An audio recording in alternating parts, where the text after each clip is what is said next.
can find a way. I know we can find a way to stand up, stand up, stand up.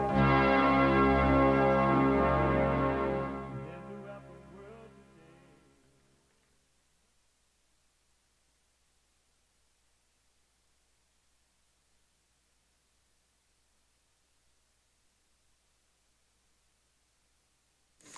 Uniting the races with truth instead of dividing them with lies. We're also rebuilding the family by rebuilding the man. I'm Jesse Lee Peterson. Good morning. Welcome to the show. Thank you for being with me. You can get involved by calling 888-7753-773. 888-77-JESSE. Jesse. Jesse.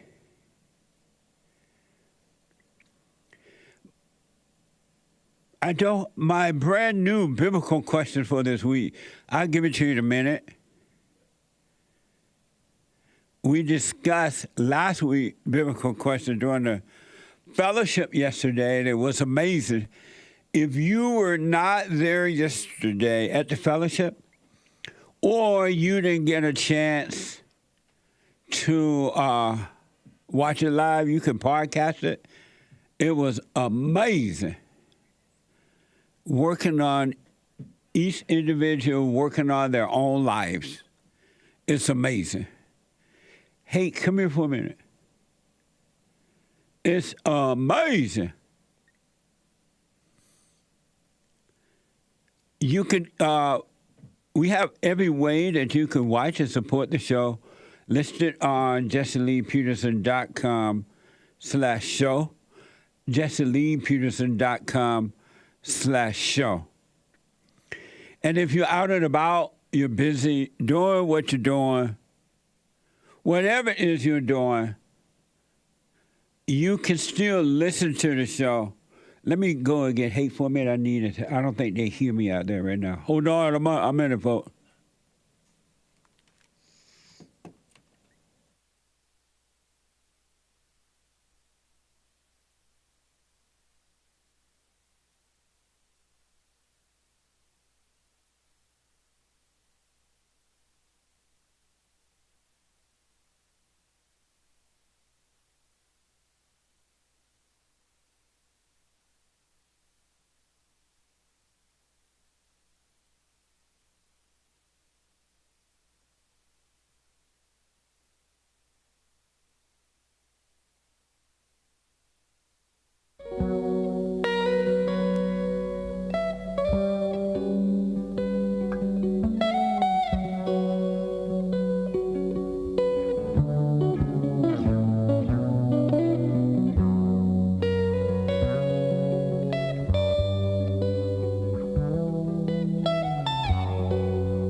Okay, I got it done here. Anyway, if you're busy, you still can listen to the show on your iPhone or iPad at 641-793-1500. 641-793-1500. And you can podcast the show, of course. Follow us on social media. JLP Talk on X and Jesse Lee Peterson on Instagram. And to donate and have your comments read out loud, go to buymeacoffee.com/JLP Talk, buymeacoffee.com/JLP Talk, or rebuildingtheman.com. Rebuildingtheman.com. So I have a brand new biblical question. Last week's biblical question was, do you have confidence? Do you have confidence? And again, you can watch yesterday's fellowship. We talked about that by going to rebuildingtheman.com/church, rebuildingtheman.com/church, all right? A brand new biblical question. Why are you afraid of negotiating? Why are you afraid of negotiating? An amazing question. Amazing. So, and there is a line open. I'll get to your calls here in a minute. It is a so-called holiday today, a liberal holiday, a socialist holiday today. And the government is shut down, the banks are closed, and it's a mess. Something called Martin Luther King Jr. Day. I can't figure out what that is, but they're doing it. And I remember, as some of you know, I grew up down in Alabama, up on a plantation there. And prior to the so-called civil rights movement, and it was one of the worst things that ever happened to the blacks, other than abortion. The so-called civil rights movement was the worst thing that ever happened to them, other than abortion. And if you notice, but most of the blacks have only gotten worse generation after generation after generation, because they have developed a socialist, Marxist mentality. Very radical. And it wasn't like that. That's what's so interesting to me, is that the blacks, prior to the civil rights movement, were working toward being independent people. They were no different than the Jews, the whites, anybody else. They had family. They worked hard. They owned businesses. Some of them went to college, but college wasn't a big thing back then. Having a trade was the big thing. Being able to work with your hands was the big thing back then. And so the blacks were working. They were not complaining about the white man, even though there were blacks only water fountains and whites only water fountains. The whites and the blacks who loved what was right, they got along. And those whites and blacks who did not love what was right, they didn't get along. It's just the way it is. And so the blacks were doing way much better back then than they are today. They are a mess today because they have been lied to. They have been told that they can't make it. Because of the white man, they can't do this and do that. And that they want something called civil rights, which doesn't exist, by the way. Civil rights. And then they want reparations and affirmative action and all kind of mess. And so, but prior to that, they were just fine, really. And Martin Luther King and all those guys came along, socialist guys, and they told the blacks, you can't make it. They got you working in the white man's home, taking care of his children. And the black people were doing that. They were earning a living. They had a life going on. But then they listened to Martin Luther King, and the so-called civil rights movement began. I clearly remember when the older black people were saying to the younger blacks, don't get involved with that mess. That's just a bunch of mess that Martin Luther King and others are starting up. They were telling young blacks not to do it. And some listened and some didn't. Those who did not listen are doing well in life even right now.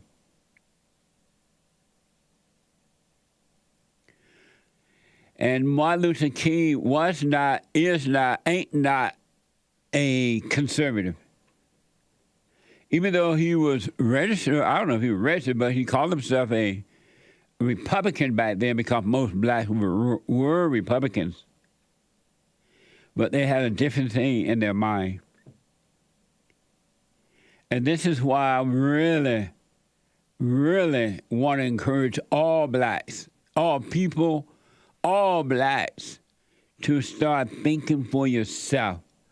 Become an individual and stop doing all this group stuff.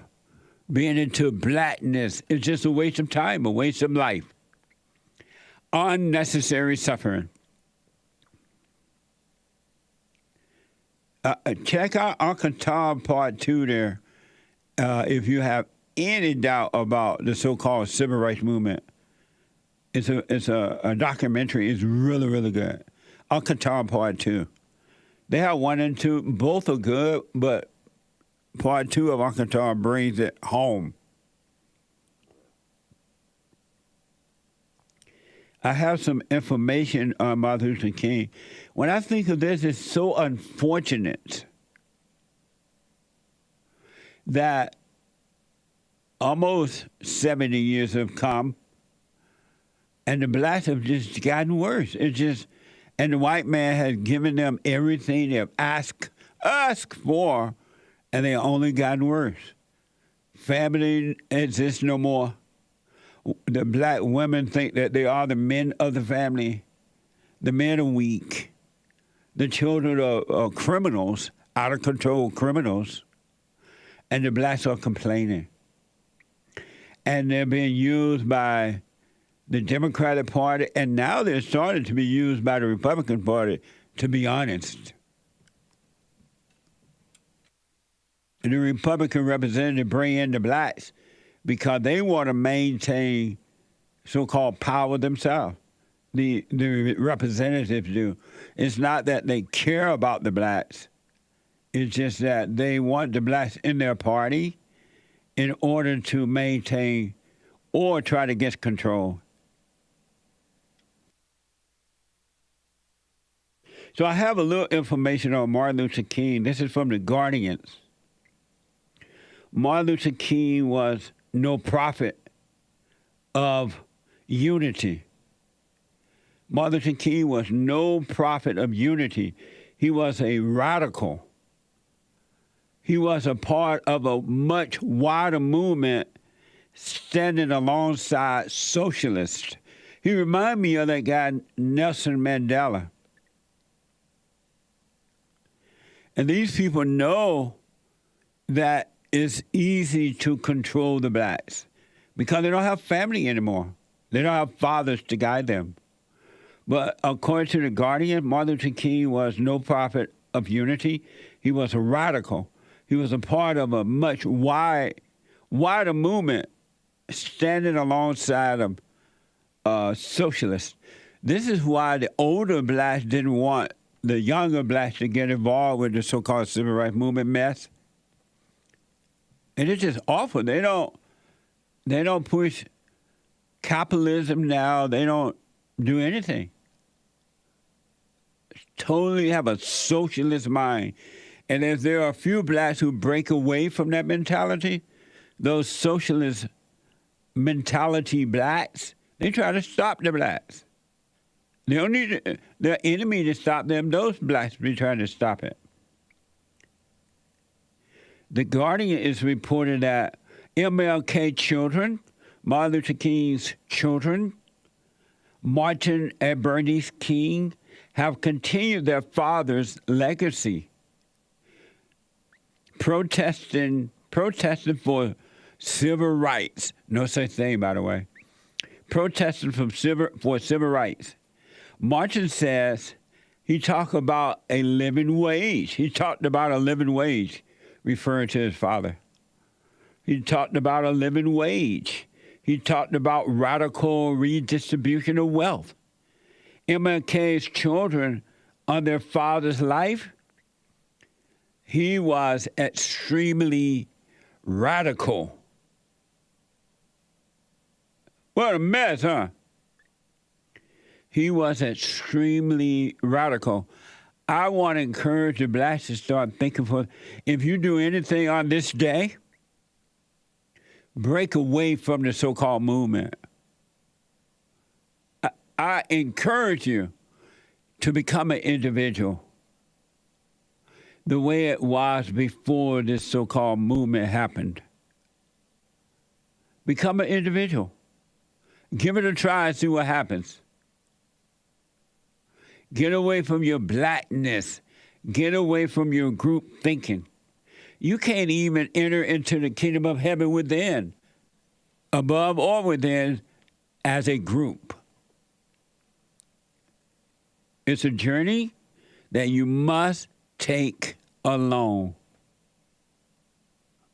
So even his children, according to the Guardians, MLK's children, Martin and Bernice King, have continued their father's legacy, protesting for civil rights. Martin says, the son of Martin Luther King Jr., he talked about a living wage, referring to his father. He talked about a radical redistribution of wealth. Don't we hear that all the time now? MLK's children on their father's life says that he was extremely radical. Here are Bernice and Martin at the 2008 Democratic Convention when Barack Obama became the so-called presidential nominee. Watch this from C-SPAN.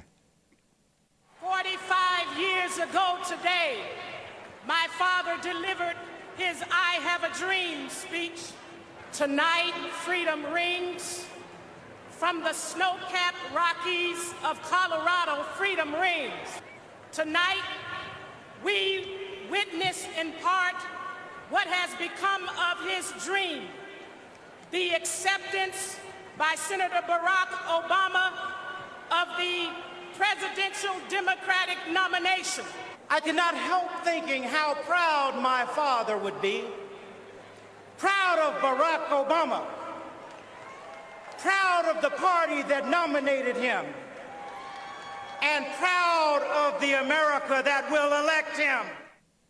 Amazing, huh? Why do they all sound that way? That's so dumb. I had a dream that one day from the snow mountain of Colorado. Why not just be normal?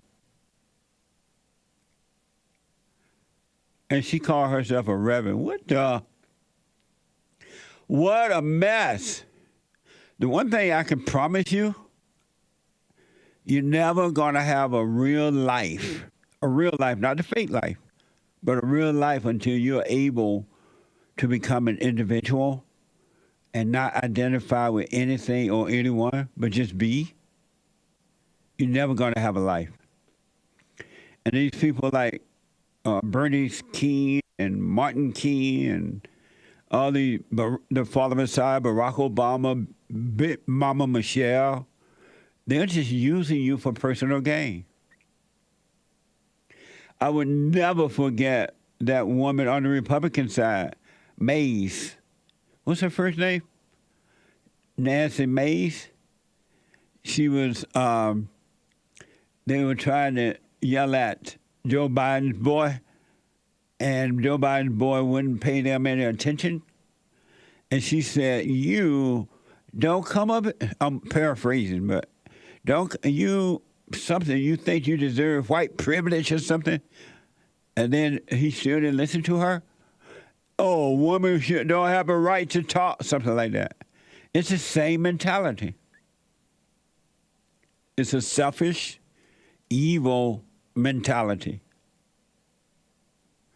Every angry person, every person that listens to thoughts, it's about themselves, never about anyone else. Not about their children, not about their relationship. It's about self. And the Republican representatives are no different. So these people, Martin and Bernice King, they supported Barack Obama and the Democratic Party.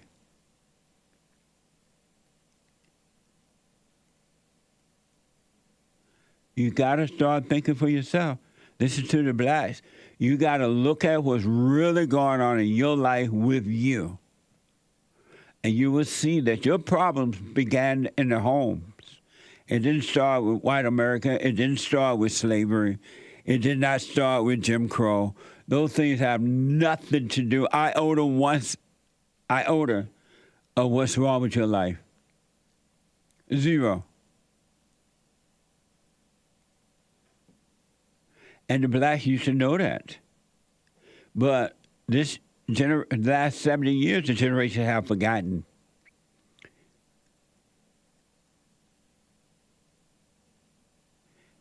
There was someone by the name of Clarence Jones. And some of you might not have heard of this guy.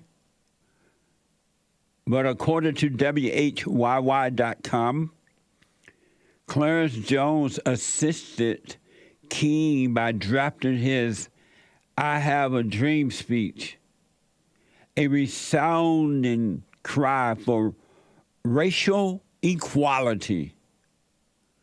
What in the world is that?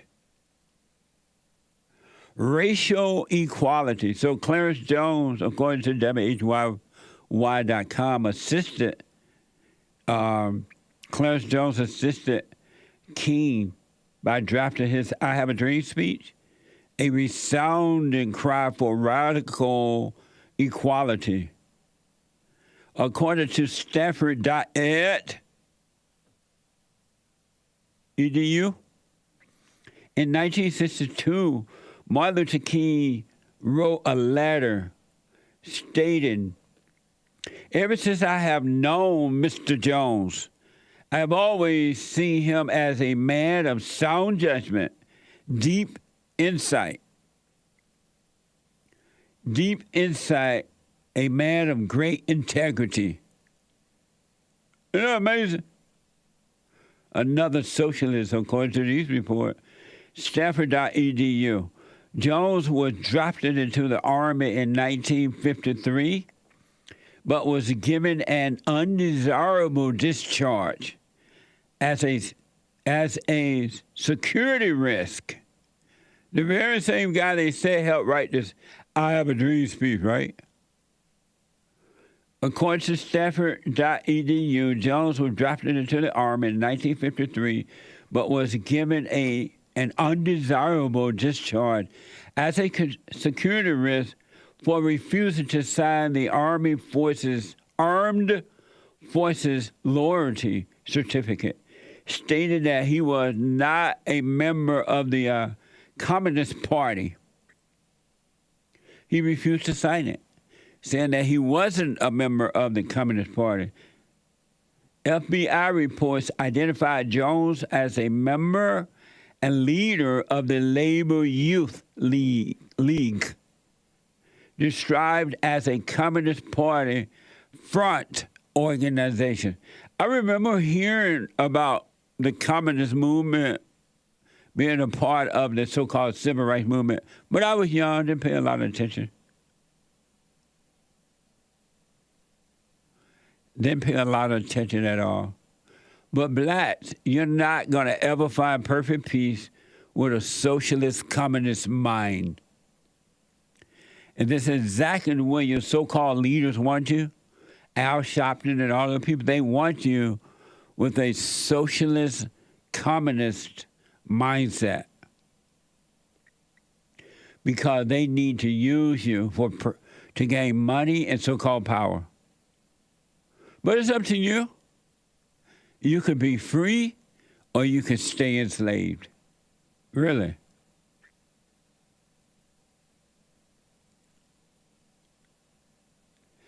And if you notice, the so-called civil rights movement sounds just like the Black Lives Matter movement, equity and all that kind of stuff.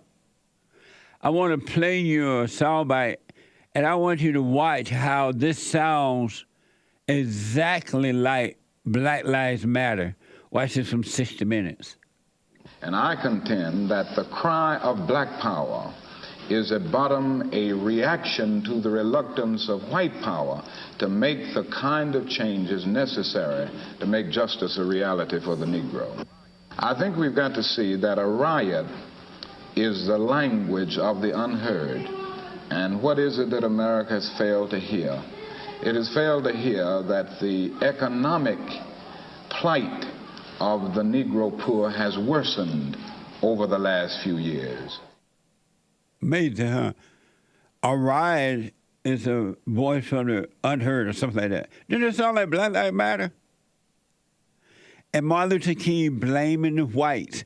And the older blacks didn't like that. They knew that wasn't true. They were doing just fine, just fine. Here's another, you heard what Martin Luther King said? A riot is the voice of the unheard, something like that. Something dumb. Just like Black Lives Matter. And white people, you won't say no to these people. All you have to do is say no. Just say no, and it's over. Here's another example from our 60 Minutes. Watch this. Even Senator Jacob Javits asked the question recently. He said that he was a slum resident, but he and some of his fellow Jews were able to make it out of the ghetto on the Lower East Side. The same thing is true with lots of Irish, Italians.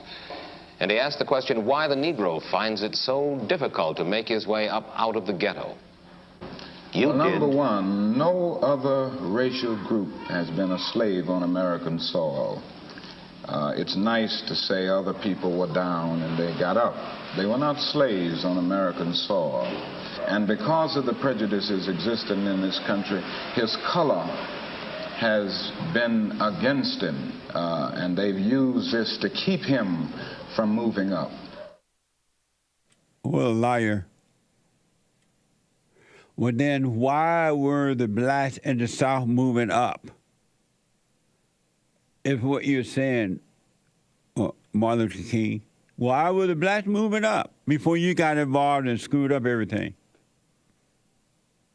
It was only when the blacks moved up north and they moved into projects and they started to rely on the government and follow their so-called leaders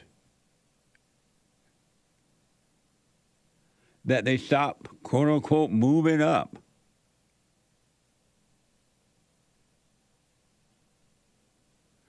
It's amazing to hear him speak that way because in his speeches, that you can hear him speaking to keep the blacks down, pretending that they can't move up. But he's moving up. He's doing just fine.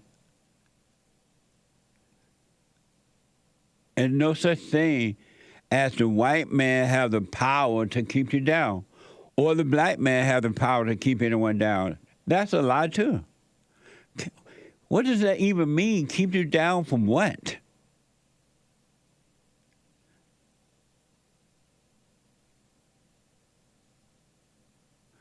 Keep you down from what?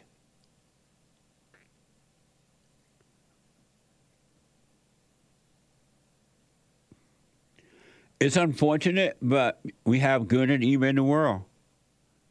If you don't understand what's driving you, you're not going to see what's driving these people that keep you from seeing what's driving you so you can overcome it. This so-called civil rights movement was set up to keep the blacks from moving so-called up. Everybody else, every other race made it fine, just fine. Even the Mexicans come here illegally, and they do just fine. And what do the blacks have? Black leaders and a bucket of excuses. 70 years later, give or take. 888-7753.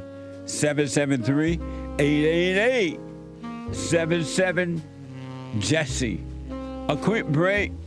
Back in a moment.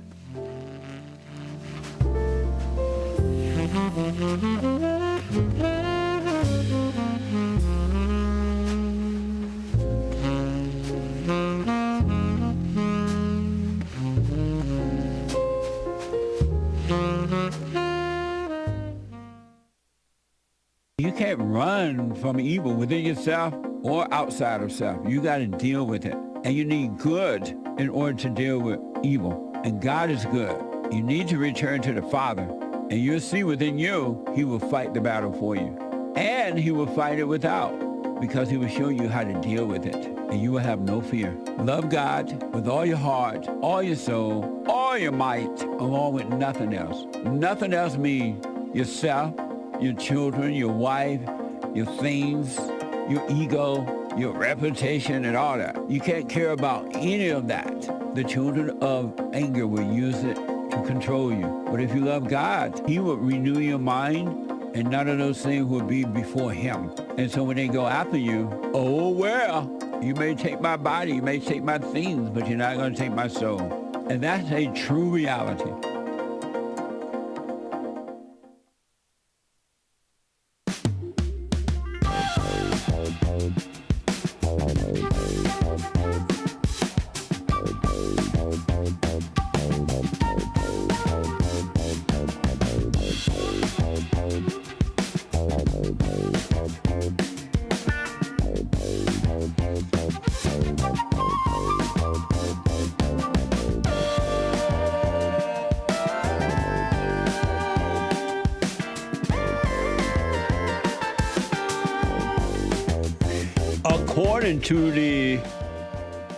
According to the Guardian, King was not popular among the American public at the time of his death.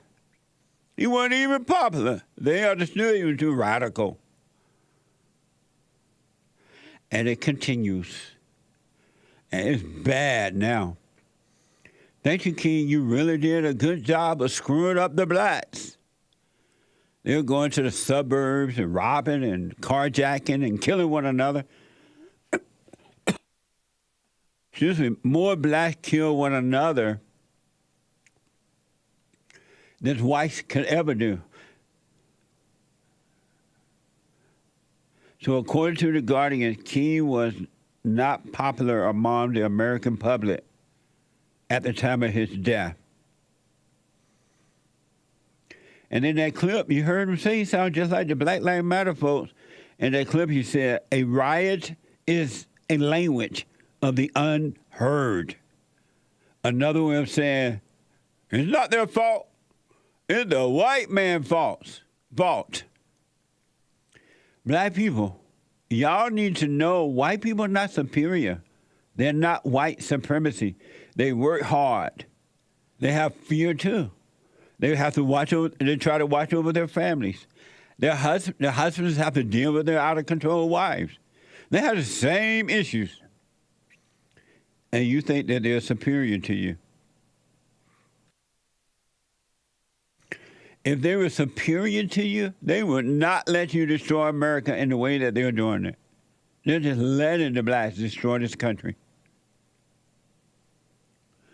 So just know your mind got you. The white people wish that you would leave them alone and go live your life. They don't want you. What's Anyway, the Hake Report is coming up at 9 a.m. this morning. From 9 to 11, the HakeReport.com. And he has a guest host today, I believe. Big Bomb, I think Big Bomb coming today, yes. A guest host today. Amazing! Which is always good. And then at 11 a.m., Joel Friday TV, he black. Joel Friday TV at 11 a.m. And at 12 noon, the American Anchor Baby. Flying high on natural energy given to him by God. He can't hide. He's flying high. The American Anchor Baby. Amazing, huh? At 12 Pacific time. Amazing. Let me go to, there's a line open, 888-7753-773. I can't say Happy Martin Luther King Day because that has no meaning to me at all. And when I look around at the blacks, there's nothing to be happy about for them. He did not encourage them in the right way at all. Look at the results. They have no love. They're filled with hatred. They have jealousy and envy and strife. They rob, steal, and kill. They carjack. They rob white people on the streets. What is there to be happy about? What's there to celebrate?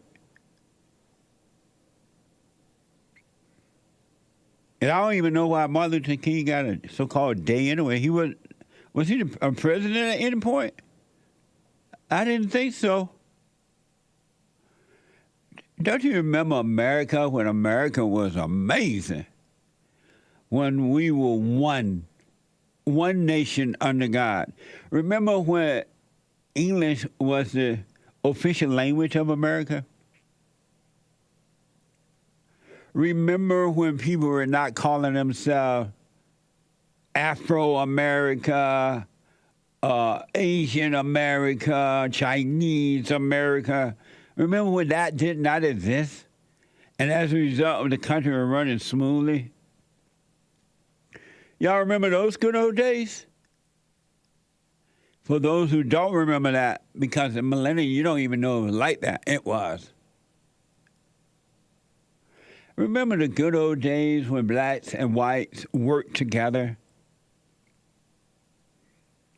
I remember down in Alabama where I was growing up, and the blacks were buying buku land, and just they would go off to college and come back as teachers and doctors and lawyers, principals, businessmen. Remember those days?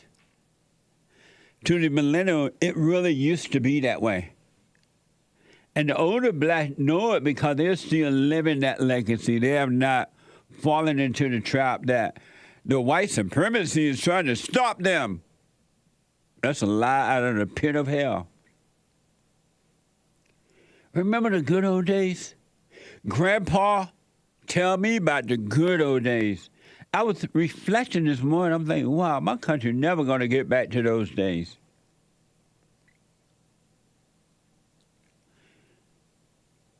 Millennials don't even understand clearly, it seems. And not all, but most. They don't understand that you're supposed to do your best at all times. And when you do your best at all times, it leads to better. But if you just I start to cuss. If you just do things in life, that's all you're going to ever get. You can't get beyond that. You get worse and not better. But there's this thing inside of us, given to us by God when we were first born, is that always don't compete with anyone, but just do your best. Don't struggle with doing your best. Just do your best. And best lead to better and better and better without an identity or anything. And not all millennials like that. Joel said, I rebuke. We do our best. You do, Joel. You black. I'm talking about others I work with. They don't know that doing your best is a natural thing. And you do it without being frustrated or trying to make it be your best. You just do your best. It's like young men living at home with their mothers at 18 and beyond and older. They get worse. They don't get better in life. They become weaker. They become afraid. They become depressed. They become suicidal. They become dependent, because they're not building that thing that God has given us to survive on earth. A male past 18 and older has no business living at home with mama unless you're just absolutely handicapped and sick and can't help yourself. You stay at home with mama, you ain't going to develop. Mama ain't going to let you develop. That's why she didn't prepare you to leave home. She prepared you to stay home. Stay home, baby. Wait till you can save some money to get a place. You can save money by staying home. Life is way much more than just saving money. that would come if you're just being your best.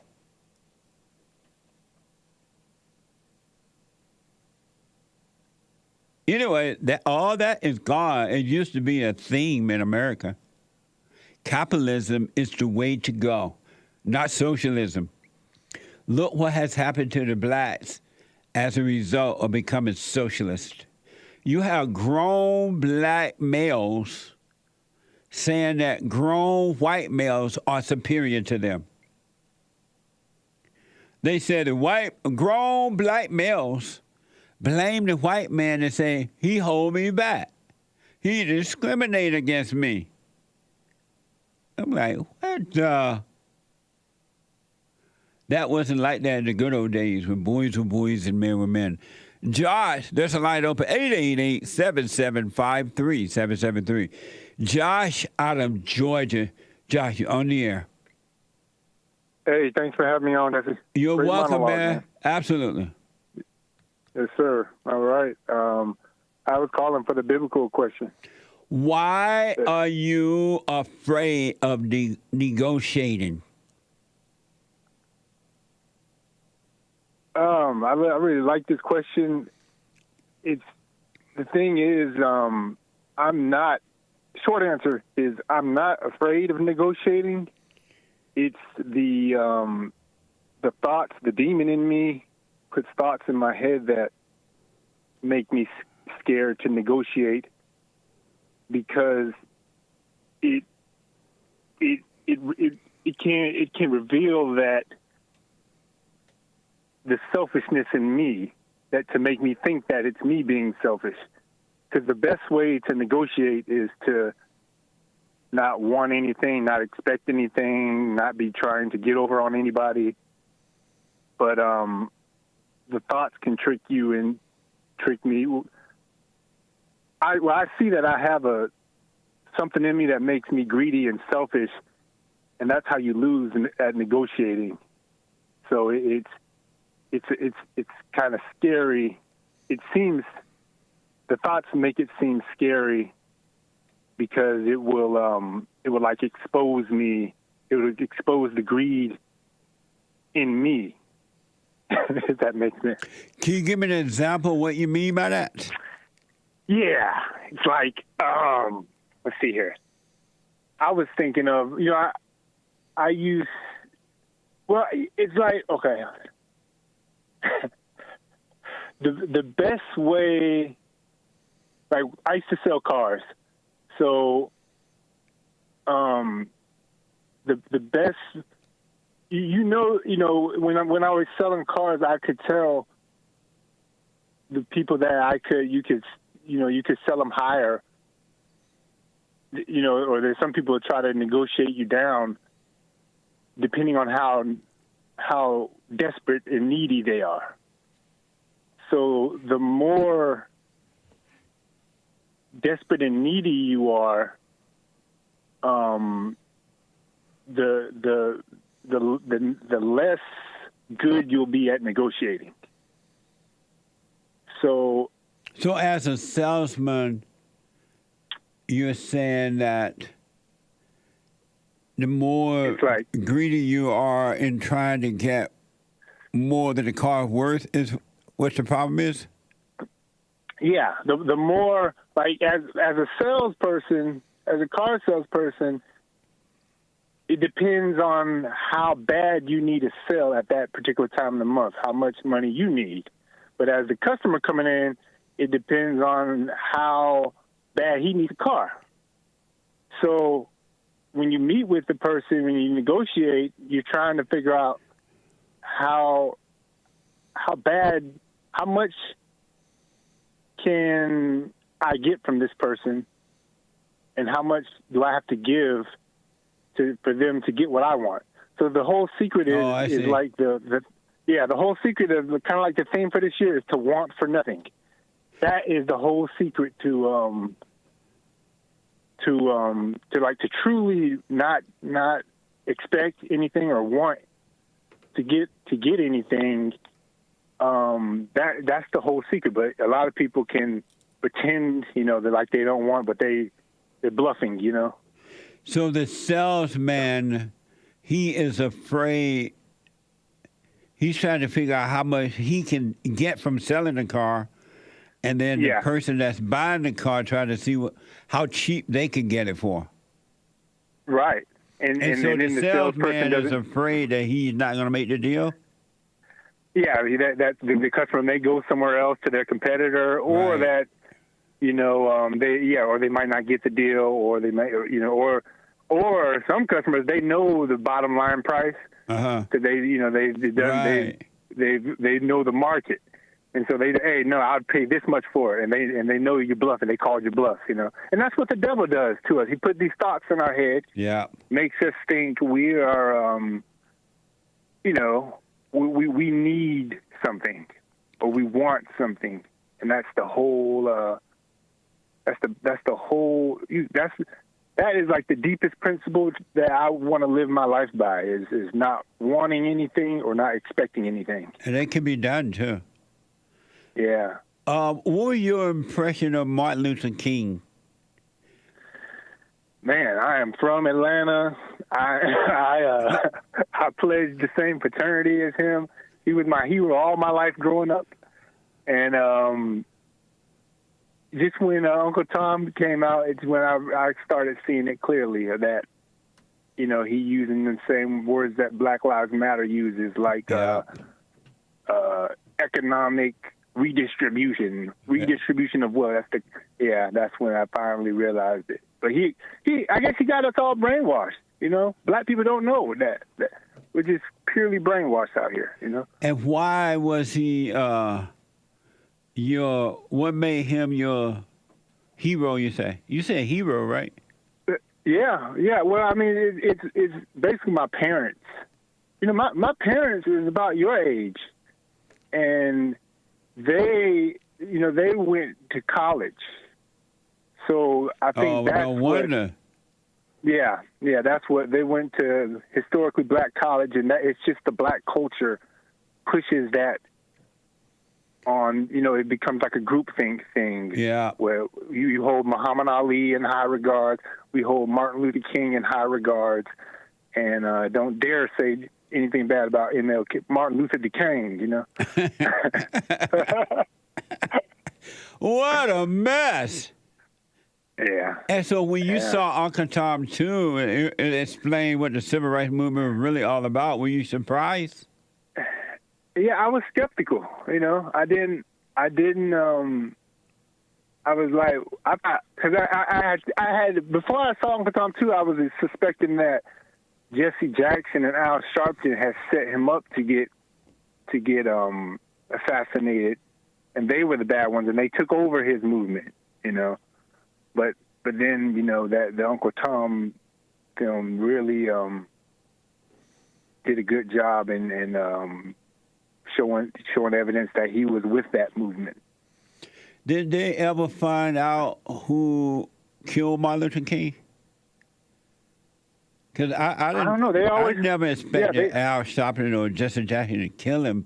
I knew that Jesse Jackson and Martin Luther King fought because Jackson was, according to reports, he was trying to get things to go his way, and King was, because Jesse Jackson was about Jesse Jackson, just as Martin Luther King was about Martin Luther King. Did they ever find out who killed him? Only thing I was told was it was some white guy. So that's what I knew all growing up. So, a guy by the name of James Earl Ray. Yeah, that's it. Yeah. And I don't know if he was communist or if he was far-right extremist or who knows, So do you think in your lifetime that the blacks will ever get life right, or will they always be into their blackness and socialist mentality? I would say only God knows, because I don't know how for some reason, I'm able to see it. My whole family is liberal and Democrat. They don't agree with me at all. Yeah. So, but for some reason, I can see it, and God is most with blacks people think. Yeah, I suppose so. And it wasn't my choice or anything. I grew up celebrating Kwanzaa. You know that? What? Yeah. Do they still do that mess?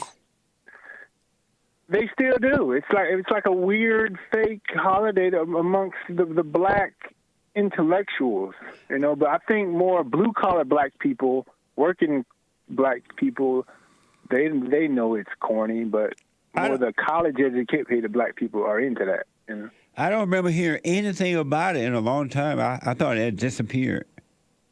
Yeah, no, they're still doing it. They're still just, you know, it's like hating on Christmas. Yeah.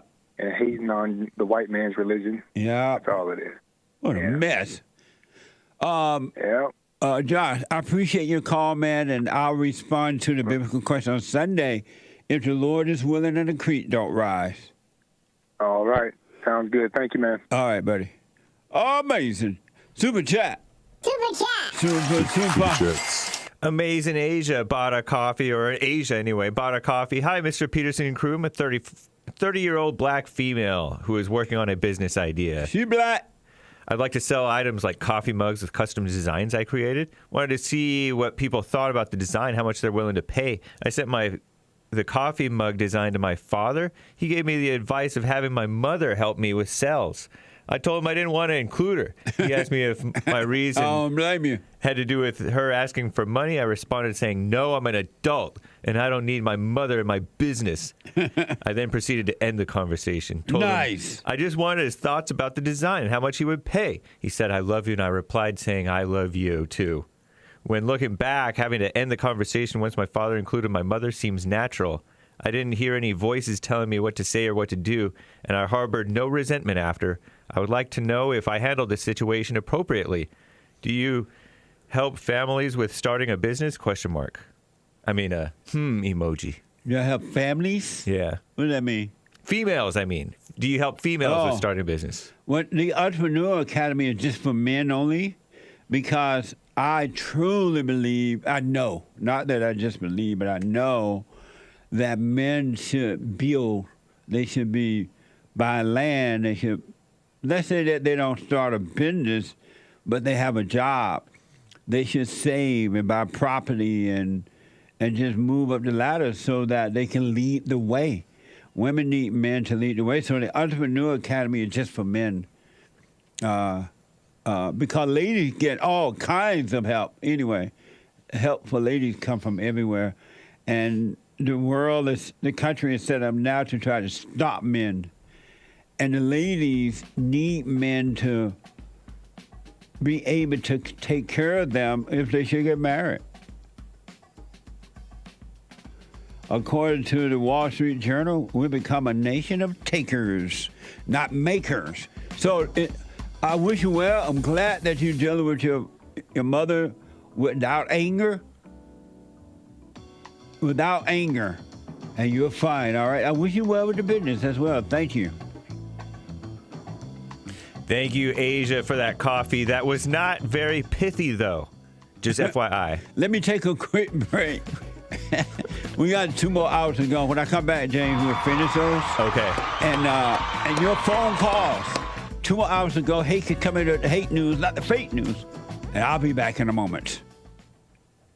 I made it. Now, I totally disagree with the way things are going, but you can't be angry because that's what the enemy wants. He wants to control you. They do things to make you mad so they can control you. It's like being married. And the wife would do things to make you mad, or she'll do things to make you feel good. And men do that to women too when they want something from the woman, especially sex. They'll make her feel good or they'll make her angry.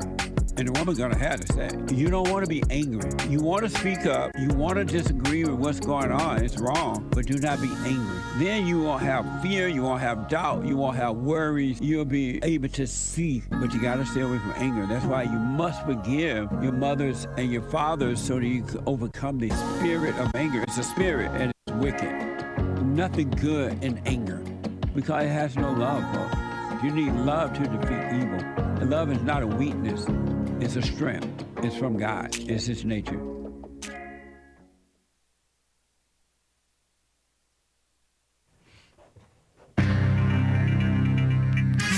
A whole lot of mess going on in the world. This is the end of hour 1 already of Female Monday. Hey, communism is a female, not a woman trait. This is the end of hour one of the Jesse Lee Peterson Show. There is one line open. You can call in during Hake News, Not Fake News. Martin Luther King Jr. Day per Wikipedia and the far-left commie nonsense network, CNN. Today is Martin Luther King Jr. Day. And they don't put a comma next to Jr. It used to be you have to. A federal so-called holiday pushed by communist, crooked, misnomered so-called labor unions. Did you know that? Who only work to get out of doing hardly any labor. Celebrating the leading voice, leading into hell, of the American so-called civil rights movement, which you heard earlier this hour on the Jesse Lee Peterson Show.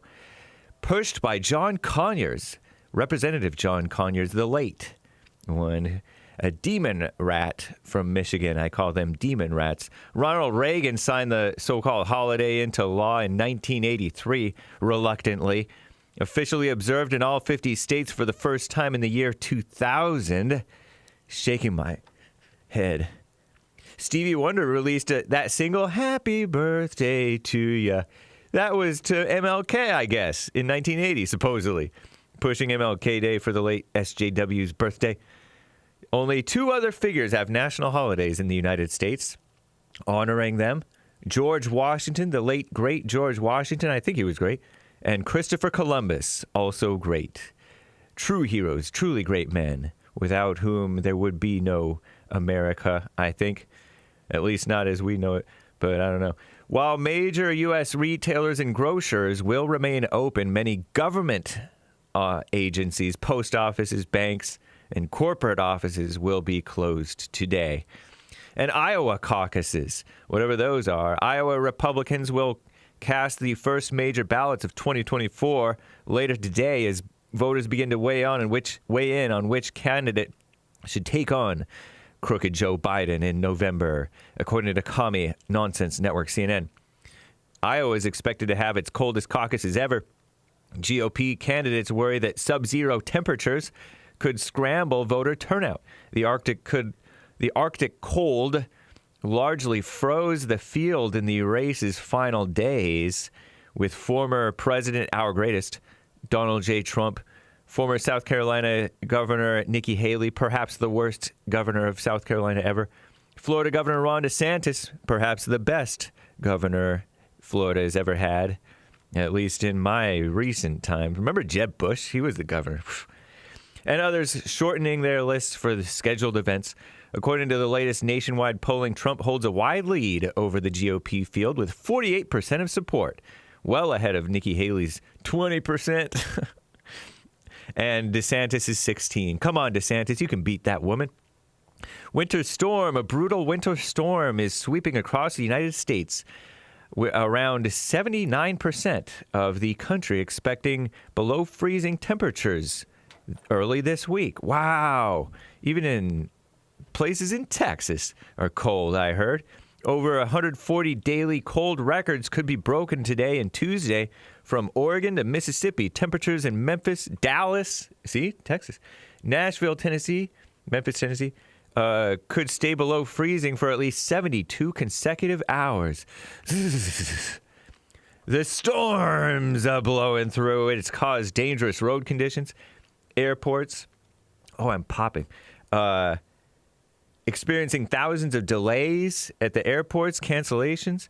More than 4,000 flights within, into, or out of the country were postponed on Sunday, and over 1,000 canceled, according to tracking site FlightAware. Residents in some states, including Texas, have also been urged to conserve electricity and prevent straining power grids. We'll see.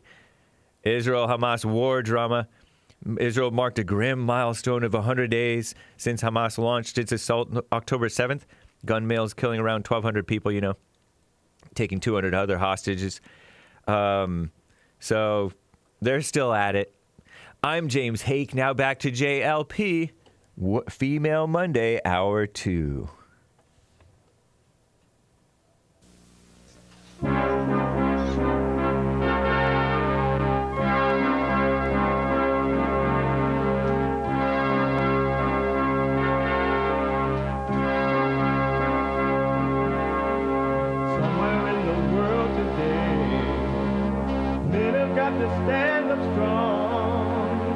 face the truth about themselves, to understand what went wrong. I know we can find a way.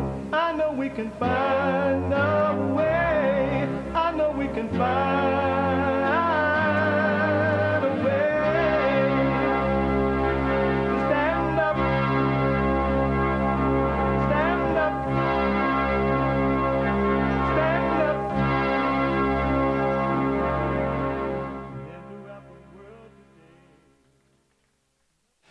Uniting the races with truth instead of dividing them with lies. We're also rebuilding the family by rebuilding the man. I'm Jesse Lee Peterson.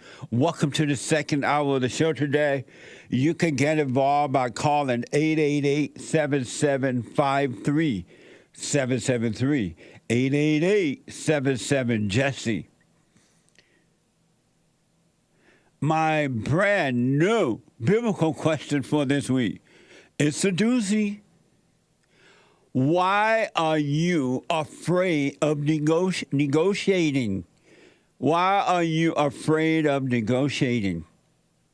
That is a deep, deep biblical question. Amazing.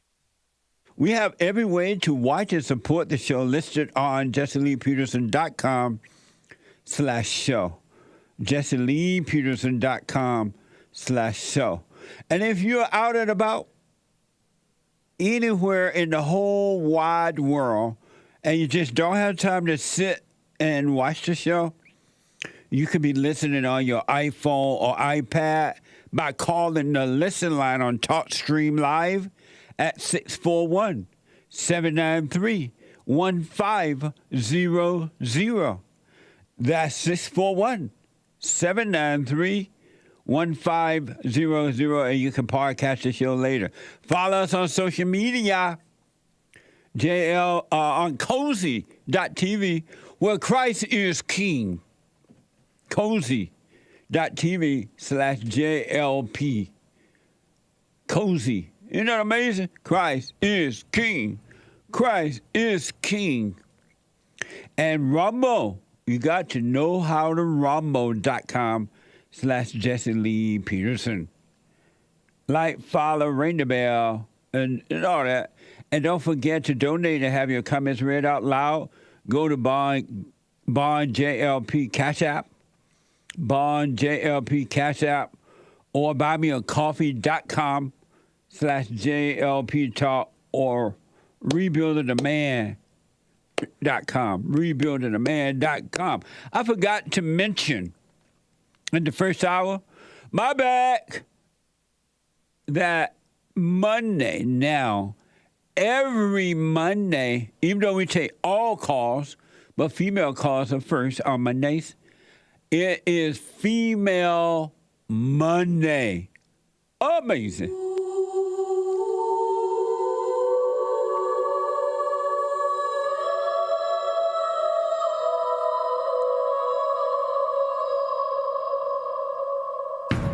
I like to make men uncomfortable.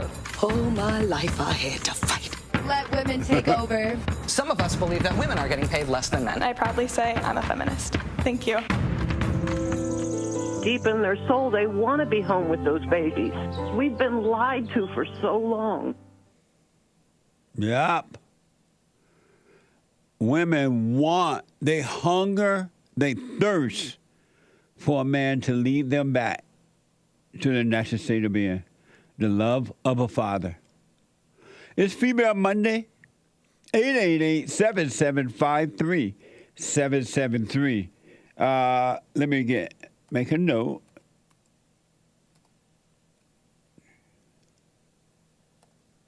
While Hake is coming in, let me go to Victoria out of Texas. Victoria, welcome to the show. You're on the air. Good morning, Jesse, my brother, and you're my real brother now. Brother from a different mother. Absolutely. And so let me start out by saying to you, because Father's been revealing a lot to me, and I've gone by Victoria since I was in Arizona, right? and I've been calling in as she, but my father named me Vicky, and so I want to go by that name. You want to go by the name Vicky? The one my father named me, my earthly father. Oh, your real name is Vicky? Yeah. Well, when you get oh, you just been using Victoria? No, not me. My attorney that I had for a case said that it sounded too cute, so she went behind my back. I signed all kinds of papers with her, and I didn't know what I was signing half the time. And so she had changed my name so that it sounded a little more sophisticated. Is that legal? For the case. Well, yeah, she had me sign the paper. I didn't even know I signed it. She just told me like 2 days after it happened that my new name would be Victoria, and that's how they entered it in all of the court papers. And how long ago that happened? Oh, that was years ago. So I've led this little kind of, I know it doesn't sound like a big spiritual problem because it isn't a problem. Oh, that's a spiritual problem. Well, I know that it is, but I mean, to some people it doesn't. But in my soul, I know that it is because it changed me. You know, because she was like, she said that Vicky just sounded too cute. And I never, ever felt really the same, you know, signing my name even, Victoria. It just never sounded right. And what did your husband say about that? Well, he didn't know. I mean, I just started to assume that was my new name, and I couldn't go back. Like, I don't know law. I know, but you know your name. I know my real name, yeah, and my Social Security is not Victoria, but I'm going by Vicky. Mm-hmm. And wow. But isn't that it kicked a punch into my stomach when she did that. A female lawyer. She was my top female attorney up in Seattle, very liberal. And what made you get a female lawyer rather than a male lawyer? Well, I did get a male. I reached out first to a man in Spokane, and I got him, and then the case went really big, so we needed a secondary firm to support. Oh, okay. She did that, but that's not what I was calling. I just wanted to know, but just Vicky would be cool, you know, just let you know hi. But I wanted to bring up, I'm standing with you 100% on this racism stuff. Jesse, it drives me crazy because I was born in 1956. I'm a boomer. And I remember the days of not even seeing color in people. We just naturally just played together. I mean, us girls, we had blacks in our neighborhood, not a lot, but we did. And the dads would all do the same thing. We had cookouts together. There was no issues. There were no problems. Remember when English was the official language in America? Yeah, you didn't hear all this Ebonic stuff. That came in later. And remember when, in the good old days, when Americans were just Americans? We were all one. I mean, English was the official language. I said, yeah, it was English. Yeah, it was English. We all spoke. I mean, it wasn't a law that said it, but everybody naturally did it. We until just the did foreigners started coming in. Well, yeah, because we were Christians, right? Because the people that we grew up with, I don't know why people don't understand that white people have, we have pictures, actual pictures and old letters that our families kept for us, for our future generations, so that we could see where they stood in history and what our families did. Yeah. And we've got actual evidence of, those old photograph books, they're all black and then they've got black pages, and you paste them in. We used to sit with my grandparents and even great-grandparents and look at the pictures. And, we fought against slavery. Our families were Christians. Christians had been slaves for centuries, and our families were slaves because of being a Christian. And we knew that because families sat around the table, and we sat around at night, and we talked, and we had conversations. And we looked at all the old pictures, and we saw how there were black people even back then together. Remember when white people used to be really strong and not afraid, and they were innovative, and they made this country work and made it happen? Why? What happened? The reason that what happened that whites won't even say no to the blacks now? Because they don't have God in them. I mean, that's what I see. Christians are in the same shape that white Christians, like, nobody's a real Christian anymore. They're buying into that charismatic movement that all you have to do is hoop and holler and try to memorize the Bible for some reason is just a mystery to me. It's not a mystery. I know the truth. And when you know the truth and you're in alignment with God, like it's like when you're with God, the truth is always revealed, always. And I'm not just going to sit here and hear how white people are so bad. Like we did a lot for the blacks, and we still love them. But we do it out of love. But to love them is to stand up and tell them the truth. Yeah. What was your impression of Martin Luther King? You know, I could hear through conversation, not just within my household with my mom and dad, right?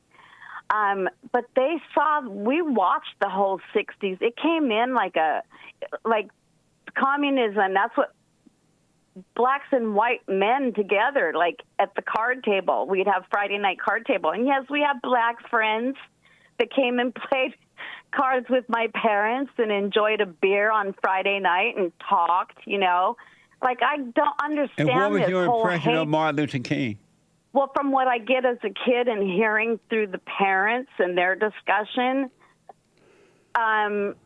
the blacks didn't like him, or the black friends, because they just said that there was something off about him. And then as his movement went on, they started to call him a communist. I remember that, and I remember the older blacks. There were some older, not all at all, but most older black people did not want that to be a part of that, and they would tell us not to be a part of that. They would say, don't be a part of that mess with Martin Luther King and all that. Stay independent, work hard, take care of yourself. You don't need that. No, I mean, the blacks were, look, they were no different than, when I could go over and spend the night at their house, they could come spend the night at our house, and we just naturally got together. So what's wrong with the blacks now? Well, they've lost their way, Jesse. They're in hell, and the Democratic Party put them there, and I'm just going to say it. But why would they let the Democratic Party do that? I mean, what's wrong with them that they, as individuals, would let some party keep them in a hellhole? What's wrong with them? They can't do like the Jews or like the whites and the Mexicans pull themselves up. Well, I think they're so full of anger. I think that they're so full of hatred, and they've been taught. It's a lie. It's, you know, all the psyops going on now. Well, it's like the 1960s 2.0. What a but mess. on mega testosterone. And by the way, you men out there that look like pencils, you look ridiculous. Like, my dad would have had you doing tons of push-ups, and you wouldn't be playing with girls. And, you know, this whole thing is just pitiful. Yeah. Jesse, we're in the spiritual battle together. You are my brother, because my earthly brother doesn't like me. So I know that you're attached to God. So am I, bro. So just call me Vicky. This is a real true birthday for me. Because so when you call out. when you call in, make sure you say Vicky, because I'm so accustomed to Victoria now I that I will I'm forget sorry. to say Vicky. What the heck? I know. Thank you so much. I'm telling you. Thank you, Vicky. I love you. You know that. I love all you guys. Hey, everybody, wake up out there. We all got to stand together in this. We did it before. We can do it again. That's right. Love you, America. That's Trump right. all the way. He's our brother. The Great White Hope. You betcha. Before I go, can I hear what he has to say? Please, please, I beg you. Let me check. You Okay, insist. please. I asked Father for a favor last night, and I'm asking you now. You're missing it. Hold on. Room for prejudice. Let me play again. Hey! Say, Donald Trump rants and raves at the press. I'm not ranting and raving. I'm just telling you, you're dishonest people. Amazing. Amazing. Thank you, bro. I love you. Have a wonderful day. You too, Vicky. Talk to you later. All right, bye. Bye-bye.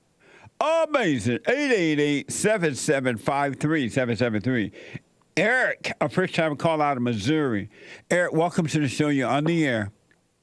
Hey, Jesse. I really appreciate you taking my call. Yes, sir. And I just wanted to comment on a couple. Well, you brought up the biblical question, but first thing about Martin Luther King was he graduated from a divinity school with a bachelor's degree, but they did some research, and while he was in school, he plagiarized a lot of his papers, and they thought about taking his degree away. Martin Luther King, when he graduated from his divinity school, he plagiarized his works. Where you get that from? I never heard that. Yeah. No, he wasn't a. Where'd you get that from? That's on. It's pretty. I mean, it's on the Wikipedia page itself, but. But you can't trust Wikipedia. They always say. No, I agree with that. I agree with that, but it's documented other places. Well, too. I've not heard that before, so I can't verify. No, I understand. Yeah. And also, I mean, he thought that the Bible was mythological. He didn't believe that Jonah was in the whale. He didn't believe that Jesus was who he said he was and all that. Amazing. But on to the biblical question. Why are you afraid of negotiating? Well, I think like you talk about a lot is that men have been really emasculated. No, in why this are country. you afraid of negotiating? Why am I afraid of negotiating? Yeah. Well, it's partly that I guess I feel like it's self-esteem thing. It's for me. You feel like if you ask too much, then it won't be reciprocated, or you'll be judged for asking or for a better offer or whatever. You said a low self-esteem? Yeah. So you have a low self-esteem? I mean, in a lot of respects, yes. And why? Well, that's kind of I don't know. I don't know if it's because the way I was raised or family dynamics, that kind of thing. How do you know you have a low self-esteem? What's that like? You just feel like uncomfortable, or you compare. If you do need to ask for something, then you're not smiling while you're asking for it, and you're not willing to take. You're willing to make a bad deal rather than asking for what you want in the first place. How old are you now? I just turned 43 in December. You call 43? Yeah. Have you forgiven your mother? Have I forgiven my mother? I haven't explicitly gone to her like you say and explained what you the whole. Why not? Deal. No. Why not? Why not? Well, yes, it's a few different reasons, but for the main reason is that in my mind, I feel like it's more important to honor the way, and I think it's not to say it's disrespectful to not bring things up that need to be brought up, which it is. But how will you become free if you don't forgive her? And how will you ever truly love her with the real love if you don't forgive her? Because right now you don't honor her, you hate her. That's somewhat. I mean, yeah, you're right. I don't know if I don't love her, but you don't love her because if you loved her, you would forgive her. Well, I hear what you're saying. Yeah. What would happen if you went and forgave her so you can overcome the quote unquote low self-esteem? I don't even think for me. I don't think that would be possible to do.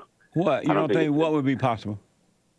I don't think it's possible that to forgive someone for things that has happened so long ago, you know. But it's still affecting you. It created what you call a low self-esteem, and that's what anger does. Anger keeps you away from the Father, the earthly Father and the spiritual Father, and it keeps you in hell. Yes, I agree in the respect that it has affected me, but I don't think it was. If you had to, I don't know if I agree with you that it's one person's fault. I don't think it's one person's fault to say, oh yeah, well, and they other than your mother and your father for not protecting you from her, who else's fault is? As an adult, you're right. It's your fault as an adult because you have the responsibility of overcoming your hell, right? But it was your mother that passed on her hell to you when you were a kid. Not I know, but why would I forgive someone that wasn't personally, intentionally, passing on the hell? By realizing that they didn't mean it, they couldn't help themselves, and then God would take the spirit of anger away from you, and there would be no such thing as a low self-esteem.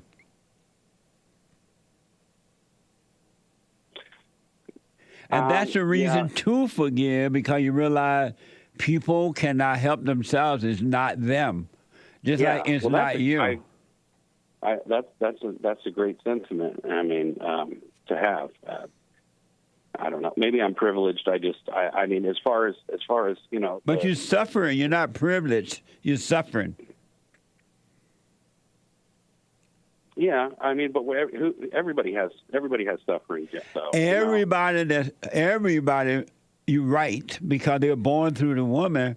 That's why they must be born of the Father. They must be born again, because they come through the woman, and there's nothing but you're born into hell. But you can overcome hell right here on earth if you forgave, because she can help herself.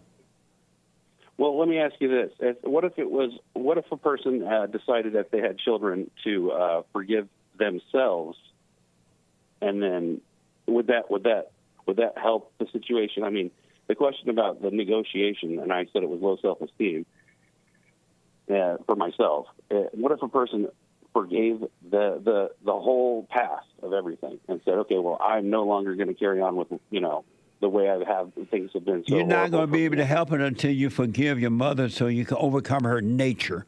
Her nature, you have her mindset, you have her emotions, which is evil. Right. I see that. No, I agree with that. And so it's not going to happen until you do first thing first. Okay. All right.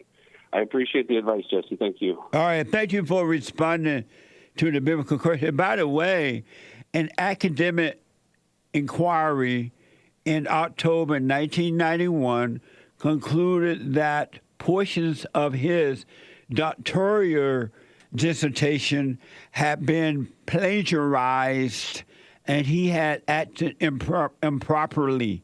However, the committee said that no thought should be given to the revocation of Dr. King's doctoral degree, an action that the panel said would serve no purpose. That's from Wikipedia, Snoop, Boston Globe, and the New York Times. I can't believe I read that like a white man. What do you think? Snopes, not Snoop. What? Snopes. Snopes. One black man in there. So Eric is right. Yeah, you were right, Eric. Yeah, and and also he thought the Bible was mythological too. You might check that out. Right on. Was he related to that woman at Harvard? Was he related? Remember they said that that black woman at Harvard plagiarized her stuff too? Gay. Oh. Claudine Gay. Claudine Gay. Remember her? Yeah, it's like the Manchurian Candidates, man. It's a mess with this. Eric, what's wrong with the blacks?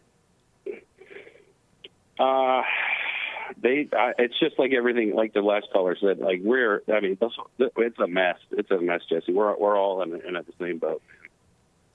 Nothing is like it should be. You know, it's upside down is right side up and everything. So what's wrong with the blacks? Okay,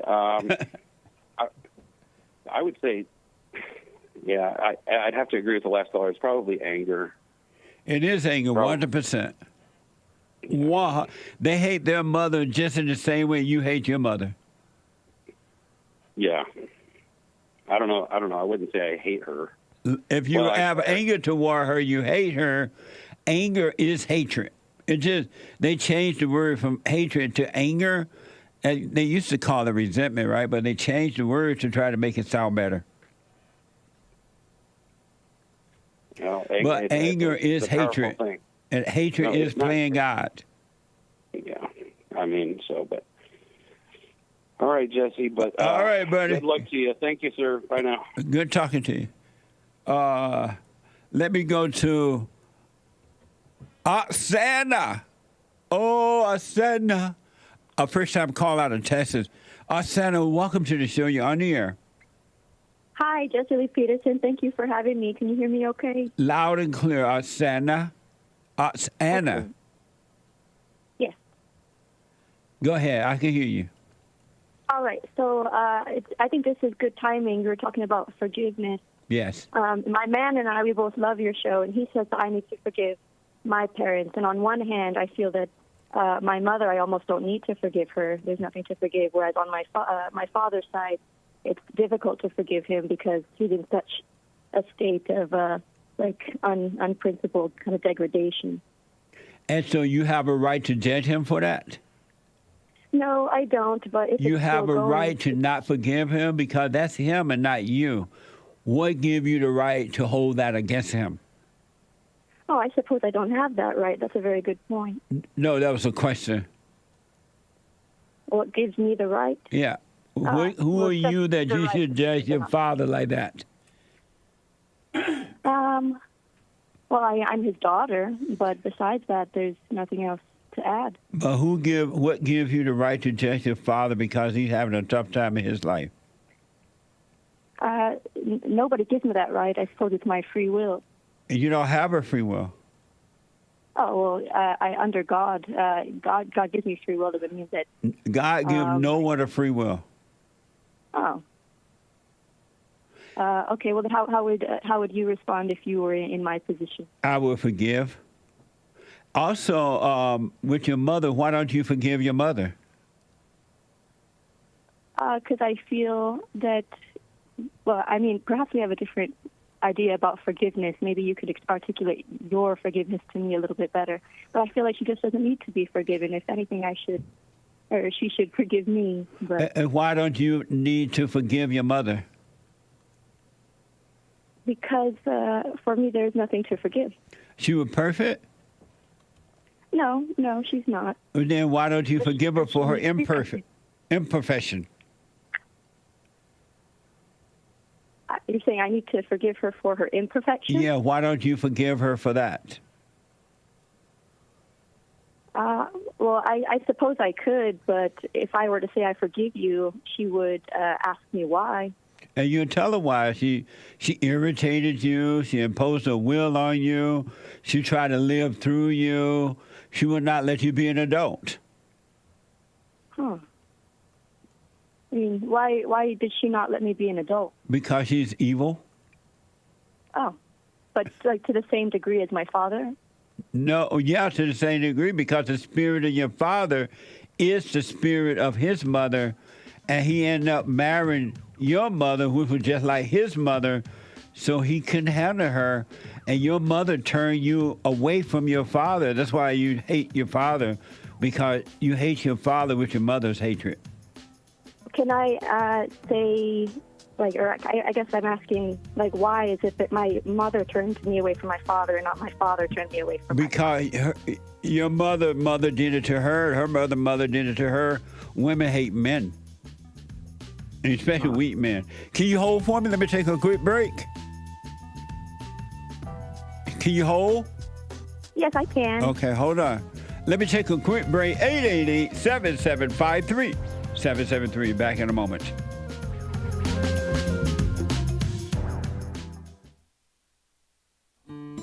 We have a counseling service, and I have to admit, thanks to God, it is the best counseling service on this side of heaven. I counsel with men and women families, and individuals around the world. Most people are unhappy, they're miserable, they have rough lives, they're depressed, suicidal, young and old, of all races. I understand, I know why, and I do understand it. Because exactly what's happening in me is happening with everybody outside of me, inside of them. And I've noticed that with those who really want to understand, they overcome it just like that, out of one counseling session. If you need counseling, you can go to rebuildingtheman.com or call 800-411-2663. 800-411-BOND. Best counseling service on this side of heaven.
Okay, welcome back. It's Female Monday.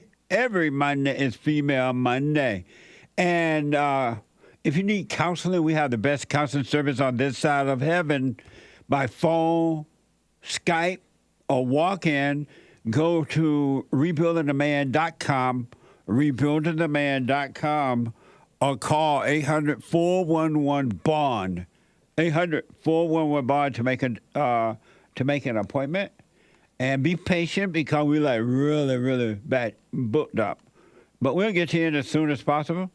And also for personalized shout-outs. Shout-outs! Birthdays, anniversaries, engagements, congratulations, encouragement, whatever the shout-out is. Go to cameo.com/Jesse Lee Peterson. Cameo, CAMEO.com/Jesse Lee Peterson. And don't forget to continue to support us. And if you're not supporting, start supporting what we're doing. We got a lot of work to do. What the? Go to rebuildingtheman.com or call 800-411-BOND. 800-411-2663 to make a donation. I want to go back to Anna.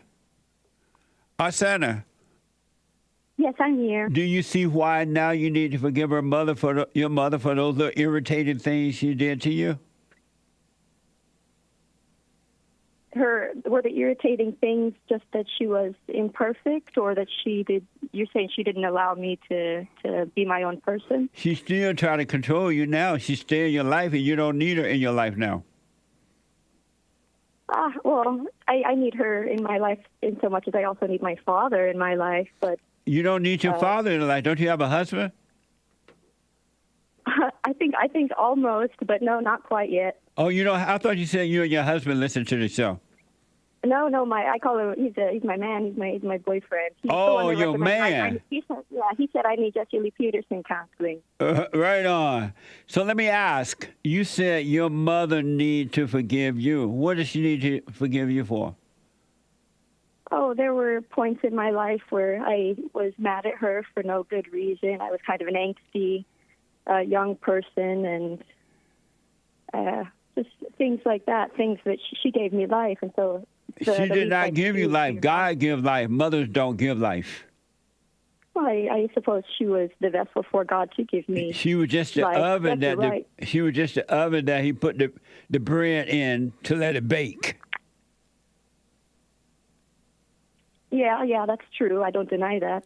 But remember those little things that you said you to do? That was because you resented her. You were angry at her, and it made you go out and do the things that you did. That was still her operating through you by way of anger. And those are the things you must forgive her for. She cannot help herself. I appreciate the advice. I know someday soon, hopefully, I will sit down with my parents individually and talk to them about forgiveness. Will you forgive your mother? Yes, I will. And you don't owe her an apology.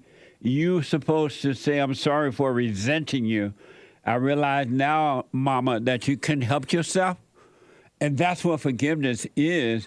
You have been angry, and when you're angry, you're judging. When you judge, you're playing God, and that's why you don't have perfect peace. But when you realize you cannot help yourself, it will cause you to realize your mother couldn't help herself, and you will apologize for resenting her. And if she doesn't like it, that's on her. If she admit, okay, I was wrong, that's on her. If she start crying, that's on her. If she fall out and die, that's on her. You will be able to have a life. Because right now, you're just like your mother.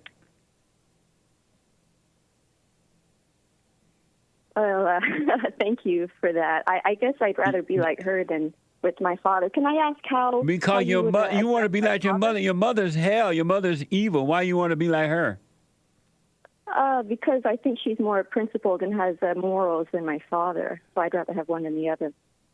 So you rather have the hell in your mother than the hell in your father?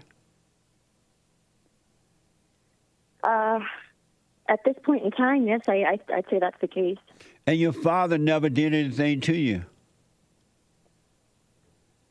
Well, he was not loyal to my mother. He's getting separated from my stepmother now. He's been married 3 times. So what does that have to do with you? He wasn't married to you. Why are you taking it personal as though he were married to you? Well, I still think he sets an example for what I think strong masculine men ought to be, and he hasn't been there. Why are you taking it personal? He didn't do anything to you. That was between your mother and he. Well, I think I'm both a product of both my parents. What? I'm a product of both of my parents. And you shouldn't be a product of either one. You should be yourself. Oh, okay, well, I would agree with that. But I think we're all products of our upbringing or the media or the friends or the family that we surround ourselves with. No, you're a product of your anger and unforgiveness. You're of your father, the devil. Well, I'll definitely... How will you ever enter into the kingdom of heaven within and have perfect peace when you hate your father and your mother? I don't think I could. It's a good point. So why don't you forgive? Why won't I, or when will I? Why won't you forgive your mother and your father? And I want to go back to the question. Sure. What your father didn't do anything to you. He couldn't handle your mother, so he left your mother. He couldn't handle the woman you said he get another. Your father need to overcome his mother. But what did he do to you that you resent him? Nothing. I'd say he's still a better father than most. He hasn't done anything to make me resent him. So why don't you forgive him then? I think because he's still going to make the same mistakes he always makes. And so are you. Yes, that's true. Would you want your kids to hate you because you make mistakes? No, not at all. But I hope that the way you're treating your father is the way you're treating yourself. Because what you do to others, you're doing it to yourself. All right. Yeah, that's true. I can't deny that. And how will you ever love God when you hate your earthly father? You never seen God. No, and you're right. I guess I know. I heard that was a question. I mean, yeah. That was a question. Right. How would you ever love God and you hate your father? Oh, they're oxymoronic. You can't love and hate at the same time. So how would you ever love God when you hate your earthly father? Well, they have two different wills, my Father and God. So who are you going to serve, the devil or God? God. How are you going to serve God when you're unwilling to forgive your parents, both parents? How can I serve God if I can't forgive my parents? I don't know. That's something I'll have to take into consideration. Are you a Christian? I call myself a Christian, yes. I try to be the best Christian that I can be. Why do you call yourself a Christian when you have no love? I call myself a Christian because I believe that Christ was killed by Pontius Pilate and he was resurrected on the cross. And I believe in one holy Catholic and Apostolic Church, and I believe in the Nicene Creed. What a mess. No wonder. What a mess. Let all that mess go. I'm working on it. I'm trying. I have a true north. I'm trying to get there. You have a what? I have a true north. I believe in objective truth, and I have good figures in my life that point me to your show and other people who are helpful to me. So I'm working on it. All right. I wish you well. Thank you, Jesse Lee Peterson. You too. Are you doing the silent prayer? Every day. Oh, you're doing the silent prayer? Good. At least you're working on it. I want to encourage you to forgive your mother. Your mother is an evil woman. And forgive your father. Your father has not overcome his mother, so he doesn't know how to deal with women. He doesn't know how to deal with your mother or his mother. And when your father left, he didn't leave you. He left your mother. He loved you. That's true. Thank you. Thank you for that. All right. Let me know how it goes, all right? All right. I will. Amazing. Thank you. Amazing. Super chat. Super chats. Amazing Asia bought a coffee. The first super chat about the lady with the mug business was not me. I'm 36 and I don't know my dad. Laughing face emoji with tears coming out sideways. She black. Repeat that. Amazing Asia says the first super chat about the lady in the last hour, at the end of the last hour. Remind me. With the mug business, she had a design. Oh, yeah. And she wanted to show it to her dad. It was not Amazing Asia. It was a different Asia. Oh, really? Yeah. Amazing. Thank you. Thank you, Amazing Asia, for clearing that up. Henry Ford Lives donated a diamond yesterday. The shekels flow like guy blood in wars for Israel. What? I disavow. He's saying that he was donating money during church with Jesse Lee Peterson.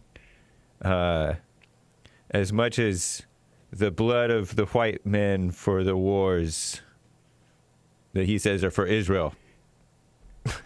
I don't quite understand, but thank you. Thanks for the support, Henry Ford Lives. Yes, thank you. Evgeny Crosby with a diamond. Church with Jesse Lee Peterson in one word, amazing. It was amazing. If you were not there or didn't get a chance to catch it live on the net, podcast, rebuildingtheman.com/church. It was church. We had church up in there. Indeed. It was absolutely amazing. What's the name of the young lady that was visiting from Georgia, I believe, or Florida? Oh, ask Sean or Joel or Hassan. I forgot her name. You remember that lady?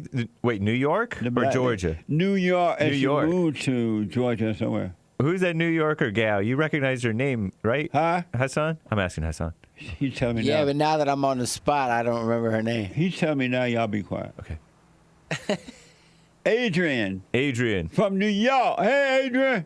Nice. She said she's going to be at the Women's Forum this Thursday night. Sweet. Women's Forum this Thursday night. It's the third Thursday already, ladies.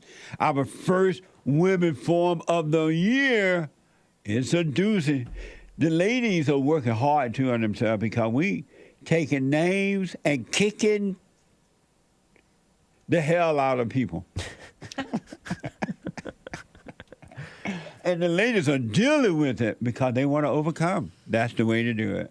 Thank you. Greenwall with a coffee. Yiddish speakers are tunneling under my floorboards while we listening to church with Jesse Lee Peterson. Amazing. Thank you.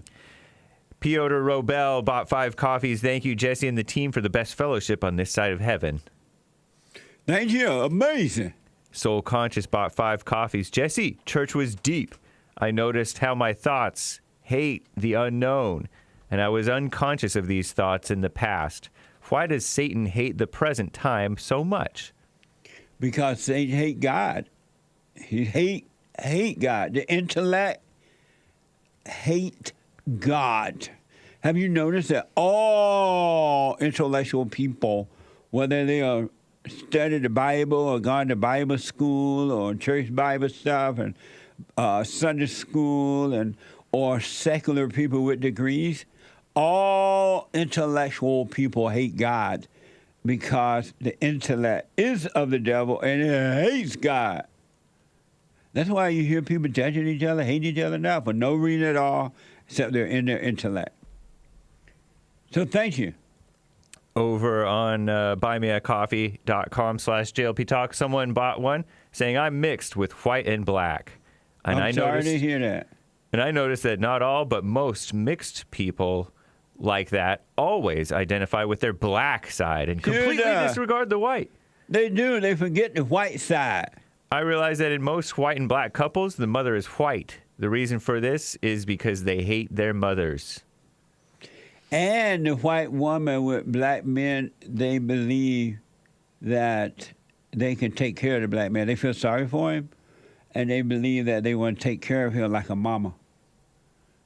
That's what that is as well. Amazing. Thank you. Over on Buy Me a Coffee, Al bought 3. Jesse, do you love Hitler? Yes. Stan69 donated a Ninjagini. Thank you, Stan69, for the Ninjagini. Thank you, Stan. Yesterday in church, why didn't JLP choose a black woman to sit up there and be quiet? What the? That was a black woman. No, I think she's a white Hispanic. I thought she was mixed. Mixed white and Hispanic. But she's still mixed. Mixed with black that I know. She's still of. mixed. That's white and Hispanic. And that means that she was white. That means she was not black. And I had planned to talk to her more, but it went a different way. Yeah. She might have been part black. I don't know. You never know, right? Joel Friday says she's not mixed, LOL. Yeah, she's mixed. I thought she was just black. She's mixed as in Hispanic and white. I thought she was light-skinned black. She's a light-skinned Hispanic. Her sister is black? No, she's not. Her sister's Hispanic. Really? Yeah. Why her sister look black? She doesn't. Her sister does not look black. She's just dark-skinned Hispanic. Or mid-toned skin Hispanic. Joel says she's not white. She's not white?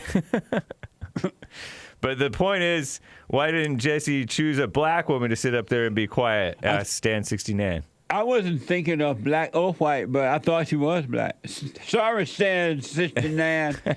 I will put a black woman up there next time. That's funny. This is pure delusion, says Joel Friday. I don't know. Maybe she's albino I'll have to Hispanic. ask her if she come through tonight. I'll ask her. Okay. I thought she was black. All right. Well, we won't dox her race, that's for sure, because we're confused about it. Yeah. She's ambiguous. And she sounds black, No, like she an doesn't. educated black. Oh, my goodness. She sounds human. Is that what you mean? Anyway. I'll find funny. out Thursday next time I see her. Chalice donated 1, 2, 3, 4, 5, 6 Cash App donations saying thanks. Thank you. Thanks. Nice. Yeah, thank you. John says support with a Cash App. Thank you, sir. Thank you. Pal donated on Friday. Thank you, sir. Dees donated saying, all is well. How you? Amazing. Thank you. All is well. Adler donated Wednesday. Thank you, sir. And Devon says, life is easier when you slow down. Life is easy when you're black and greasy. Whoa. I don't Thank know. you. No firsthand knowledge. Freeman says Female Monday, as if they haven't absolutely taken over the Sunday church service. Superwoman emoji. Light skin, black thumbs up. Mid-tone skin, black thumbs up emoji. What was the first thing? Like a superhero? You said Female Monday? Yeah, Female Monday. Yes, female. Every Monday is Female Monday. As if they haven't already absolutely taken over the church Sunday service. Sour grapes I know, from the chat. Amazing. I really was grateful to see the women open up this past Sunday, and because they're seeking the truth. They want, and women got to do what men got to do if they want to be peaceful. If they want perfect peace, they must first seek the kingdom of God in His right way and nothing else, along with no one else and nothing else, and forgive their parents, especially their mothers, and return to the Father. They got to do the same thing in order to be free, because they could get a man, but if they have not put the kingdom first, they're still going to be unhappy. So love them enough to point them in the right direction as well. Thank you. Canadian David, a monthly supporter, subscriber on rumble.com/Jesse Lee Peterson. You got to know how to rumble. My day off to watch JLP turned into Rib Monday. What the? Nice. Ain't nothing wrong with little ribs. Well, they're talking about, by rib, they mean women. Oh, I thought it meant... woman was made from rib. I thought it meant barbecue. He does not mean barbecue. Oh, okay. What now? Hold that. I want to get in a few calls before we run out of time here. Thank you all. We'll finish up on those. Let me go to Raymond, a first-time call out of Texas. Raymond, welcome to the show. You're on the air. Jesse, how are you, man? All is well. Thanks for calling. A couple quick questions. I was watching one of your previous guests. His name's Nico. I don't know if you remember him or not. I do. A while back, I remember him talking about Malcolm X, and he kind of went on a little rant about him, and that got me looking into him a little bit. And I was just curious on your opinion on Malcolm X. This documentary I watched, it kind of showcases how he changed his opinion on the whole race thing towards the end of his life when he was, leaving the Nation of Islam and all that stuff. So I just wanted your opinion on that. Well, according to the reports and what I know, I don't know a lot about him, but when he was, at one point, he hated the white man. He hated white people. He was very angry. And then he was in prison, I believe, and he just hated. And I'm not sure about the prison thing, I forgot. But he was a part of the so-called Muslim Farrakhan mess. But what happened was he finally went over to Mecca, according to the story. And when he went to Mecca, he saw all races together, whites and blacks and others. And he realized that not all white people hated black people. And so he came back. He had a change of heart. He came back. And according to the story, that's when the Muslim people didn't like him anymore because he no longer had that anger.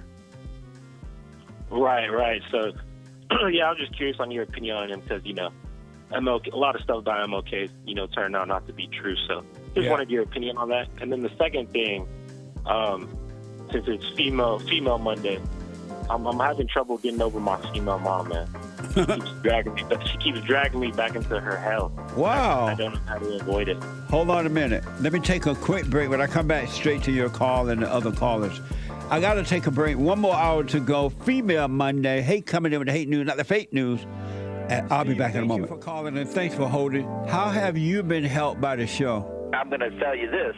I believe you might go down in history as one of the greatest, if not the greatest, black man that ever lived on planet Earth, as far as I'm concerned. I don't know anybody before you that's been that great. Freeing the slaves is one thing, but you've been freeing people of their mind, which matters, it should be anyhow, to you more than anything else, because with the mind not being right, there ain't nothing else going to happen right anyway. If you can doubt every thought because you're not your thoughts, if you can doubt every thought, knowing that you're not your thoughts, you don't create them, they're not from God, that they're from the deceiver, the great deceiver, Satan. If you can doubt every thought, you can be free, just like that, at an instant. bring every thought into captivity. It's so amazing.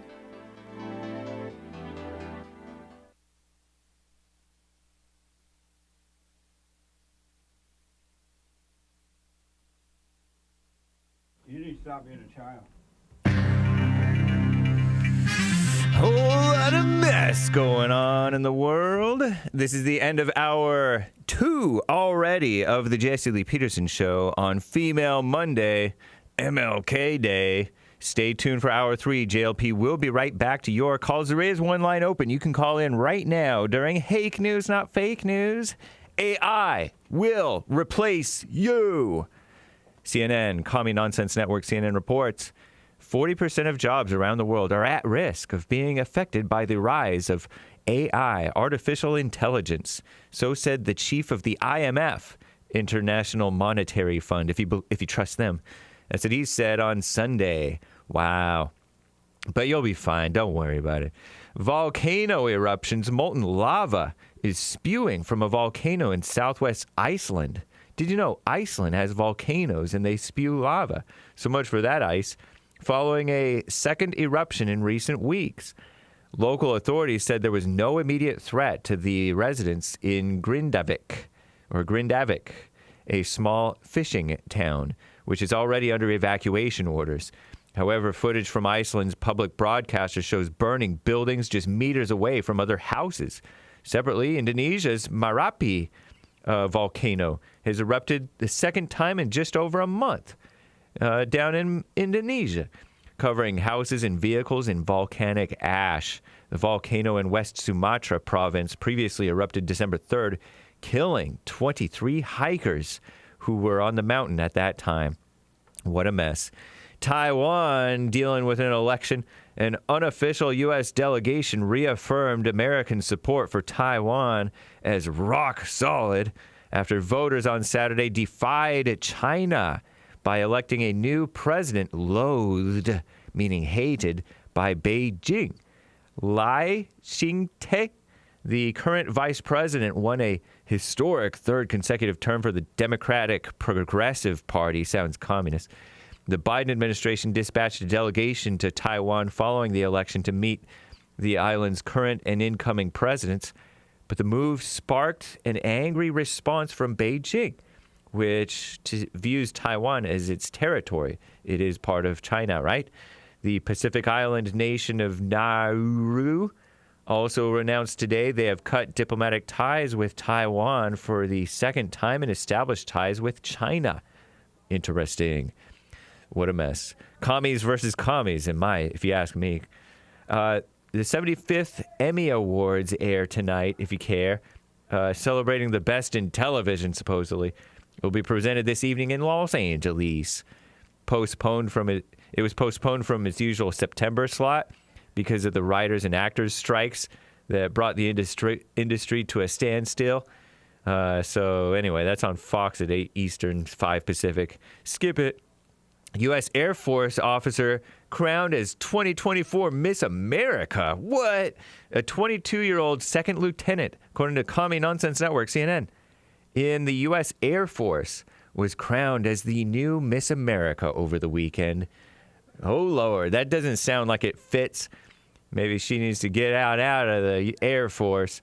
Anyway, South Korea is griping about North Korea's launch. Seriously threatens the peace and security of the Korean peninsula, pouts South Korea's Joint Chiefs of Staff, issuing a statement today after North Korea successfully tested a hypersonic glide vehicle.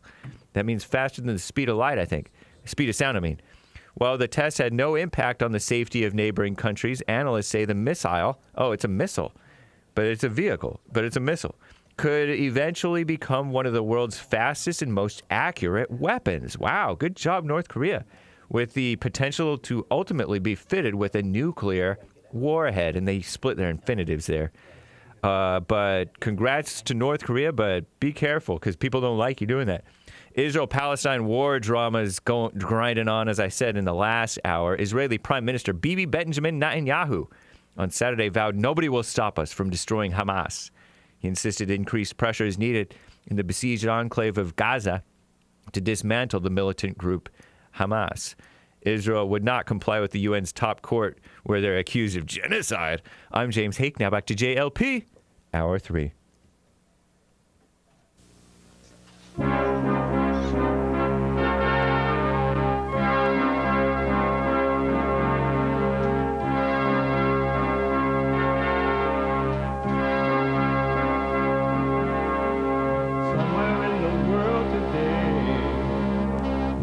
To stand up strong, face the truth about themselves, to understand what went wrong. I know we can find a way. I know we can find a way. I know we can find a way to stand up, stand up.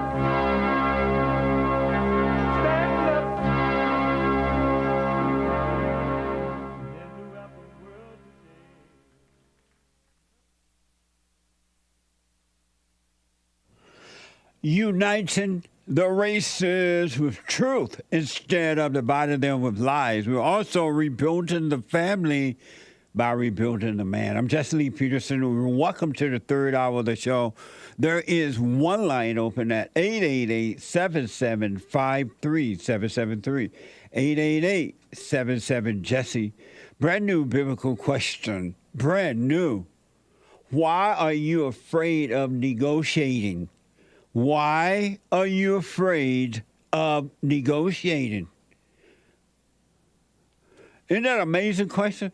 Why are you afraid of negotiating? We have every way that you can watch and support the show listed on JesseLeePeterson.com/show. If you're out and about, you're lifting weights or whatever you're doing, you can listen to the show live on your iPhone or iPad by calling the listen line on TalkStream Live at 641-793-1500. 641-793-1500. Follow us on Instagram, Jesse Lee Peterson on Instagram, and JLP Talk on X. And to donate and have your comments read out loud, go to buymeacoffee.com/JLP Talk or rebuildingtheman.com. It is Monday.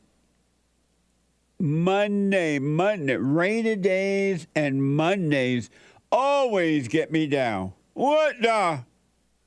It's Monday. And every Monday is Female Monday.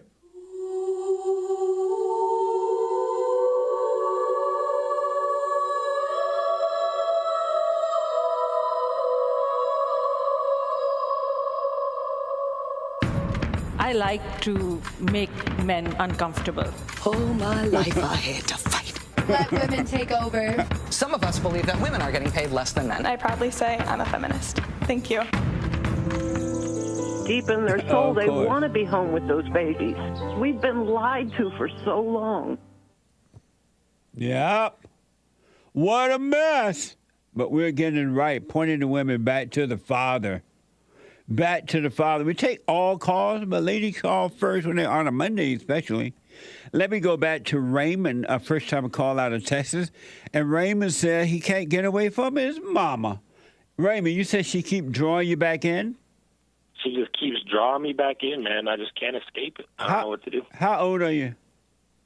I'm like 25. And what do you mean she keep drawing you back in? Well, I took your advice about, going and forgiving. Right. When I went to my father, it went amazingly. It went perfect. Everything was great. And now, me and my father just have a great relationship. But, when I went to my mother and tried to forgive her, it was just hell.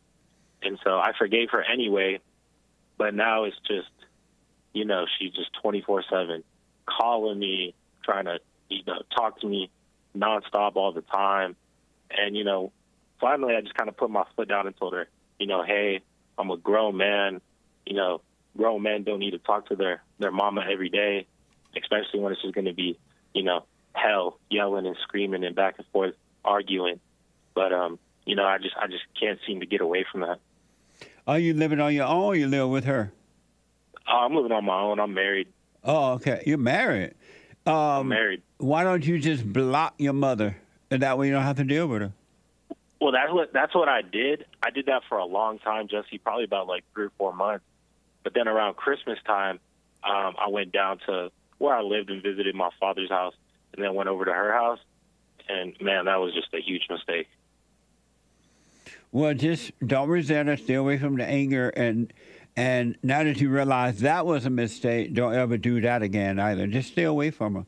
And if she insists on imposing her life on you, just rebuke her and tell her, no, you got to stay out. I'm done. And if she harasses you, call the police. So is that the right thing to do, though? Just not talk to her? Like, yes. I mean, for the rest of my life kind yes. of thing? Or, okay, gotcha. So I just got to let her suffer and be. There's no saving her, huh? If she overcome her hell, no, you can't save your mama. You can't even save yourself. So you can't save her. But now that you do not hate her, you become a living example. And if she decides to come out of her hell, that's up to her. But if she decides to stay in her hell, leave her in her hell. That's what God does. He just lets you stay in your hell. So why should you try to bring her out of the hell? Right. And, I think that one of the reasons I keep getting dragged back into it is because I got 3 younger sisters who one of them is really close with my father, and then the other 2 are really close to my mother. And the 2 that are, really close to my mother, I just see the type of people they're turning into, and it bothers me, it just hurts me. Why? Because I just don't want them to turn out like her. Why not? I see happening. Because I guess because she's not good. I know, but what gives you the right to try to stop? Those are your father and her kids, right? And if she's going to pass the hell on to them, but it's their responsibility to overcome it. It's not yours. There's nothing you can do about it. Right, and I guess that's something I'm realizing now. That's not my job. That's my father's job, Right, but your father's not even with her anymore, right? No, they're split up. Nice. All you can do is tell your sisters about what's happening, because they may not realize that she is recreating them in her image. So you can warn them and tell them not to be angry at her, to speak. How old are they? One is like 20, and then the other 2 are like 14 and 15. Well, you can tell them not to be angry at her, that she can't help it, so they at least be aware of that, and tell them to speak up to her, but don't be mad. And that way, at least they know that anger is evil, and so, but there's nothing else you can do about it. Right, and it's really so crazy to look at them. The one that's real close to my father, and then the one that's real close to her, and to see the complete difference. The one that's real close to my father is just real logical. We can just have simple conversations, and then the ones that are real close to her, it's just the exact same way. It's like looking in a mirror with her and my mom. So I guess I just got to let them figure it out and just let her suffer. But let them know if they want to talk to you about it, they can talk to you, but just try not to be angry at her, because they can't help it. Let them know their father loved them, and when he left the mother. He didn't leave them. And you know what's crazy, Jesse? When I went to my father to forgive him, without ever hearing you say that, that's exactly what he told me. Yeah. Because I told my father, I hated you for this long. Him and my mom split up when I was going into high school, and I didn't talk to him for a couple of years. And once I ended up moving in with him, my last year of high school, I went to him and told him that when I first heard your show, that I hated him for leaving, and he left us and he abandoned me and all these things, real emotional. And literally the only thing he said back to me was, "I didn't leave you, I left your mother." Yeah. And right then, it was like a light bulb just turned on, and I realized the brainwashing and everything just kind of clicked that my mother had been imposing on me. So the woman, hell come through the mother or the grandmother in some cases, but hell come through the woman, and that's why all the children end up screwed up, and they have to forgive and return to their fathers in order to have peace. Even the hell that's in the father came through his mother. It's not his hell, it's the hell of the mother. So fathers do love their children, and when they leave the mother of the children. They don't leave their children. But the hell of your mother wants you to think he left you because she wants you in the hell with her. And she can't help it. It's that spirit that made a home in her. Right. And that's what's wrong with the blacks. That's the only thing that's wrong with the blacks is that they hate their mothers. They're angry at their mothers and or grandmothers, and they won't pull aside and realize that so they can overcome it. It had nothing to do with slavery, racism, or equality, or equity, and all that mess. Those are just made-up words. Right. Jesse, can I answer the biblical question real quick? I know you got to run. Let me ask first. Yes, you can, but let me ask first. Does your wife obey you? 100%. Nice. 1,000%. I don't understand how men could be in marriages. Yeah. Where, because I've had girlfriends and things like that were, always naggy and just in your ear and, always just opposing any opinion you give or have. Yeah. And man, that was a dark time. Just I can't believe I did that for such a long time. Well, that's what we do when we're blind. When we have anger, we can't see what we're doing, and so that's why that happened. Right. Yeah. No. And when I was willing to put up with that, it was all just because I wasn't, I guess, trying to find a wife. I was just looking to Yeah. I can't. You know what I mean? So. Yeah. But I'm glad things are working now, man, and continue to work on yourself no matter what. Work on yourself, and it's just going to get better for you. Your mind will become clearer. Life will happen on its own. It's just going to get better for you. And I'm glad that your wife is obeying you. That's the way it should be. And she'll be fine, too, as long as she does that. And I appreciate that, Jesse. Why are you afraid of negotiating? I think it's all because of ego.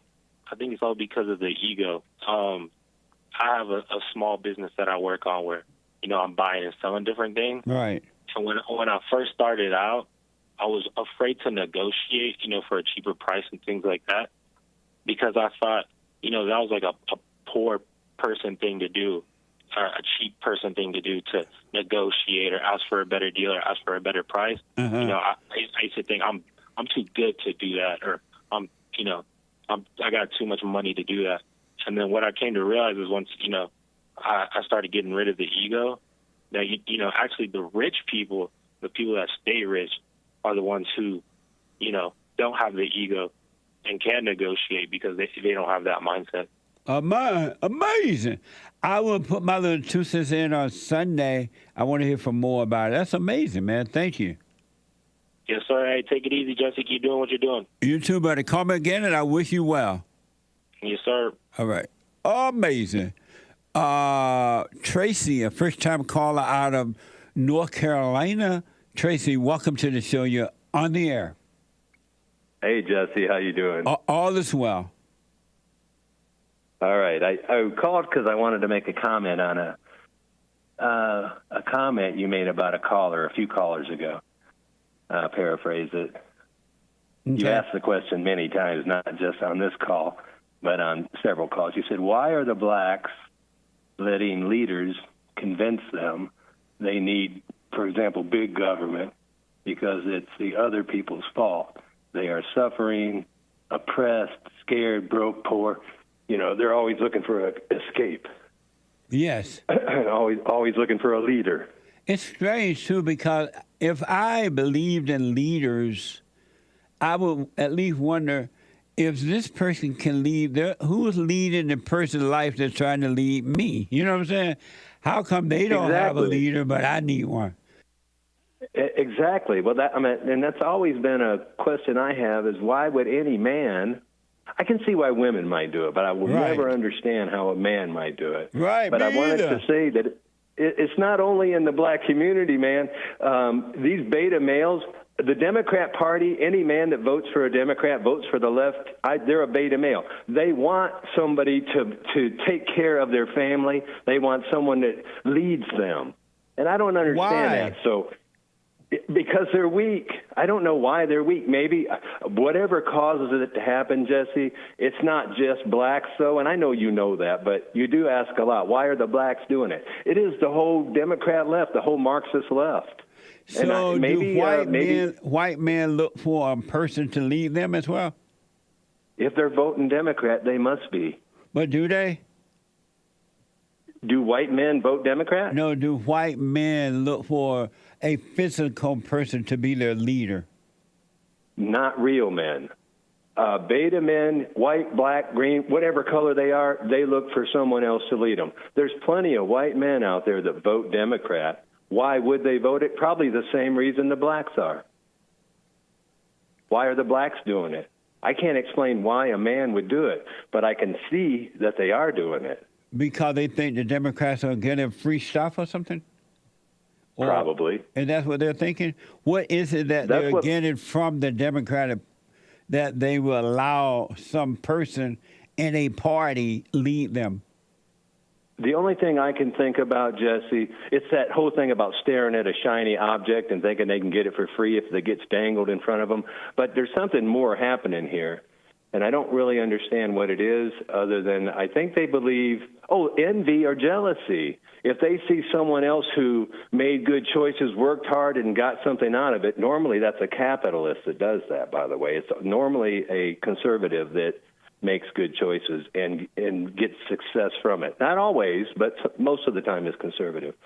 So I think that men who don't have the same level of effort, they have plenty of jealousy, they look at that success and they think, oh, that's not fair they have it. Well, in comes the Marxist, and the Marxist says, those evil rich people made money off your backs. And now suddenly, it doesn't matter what color you are, you got someone that's advocating for you. Yeah, it's not my fault. It's someone else's fault. Yeah, let's go get them. When that party, the Democrat... Go ahead. No, finish your point.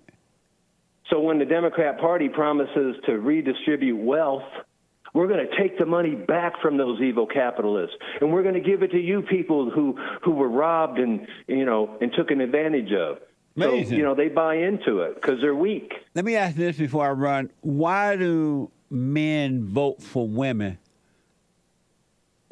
Same reason. And I never understood what you were saying. I never understood that the Adam and Eve thing where Eve was deceived by Satan and worshiped Satan, and Adam worshipped Eve. Yes. Well, so why would any man doing that vote for a woman knowing that that's what could happen? I don't know why they do.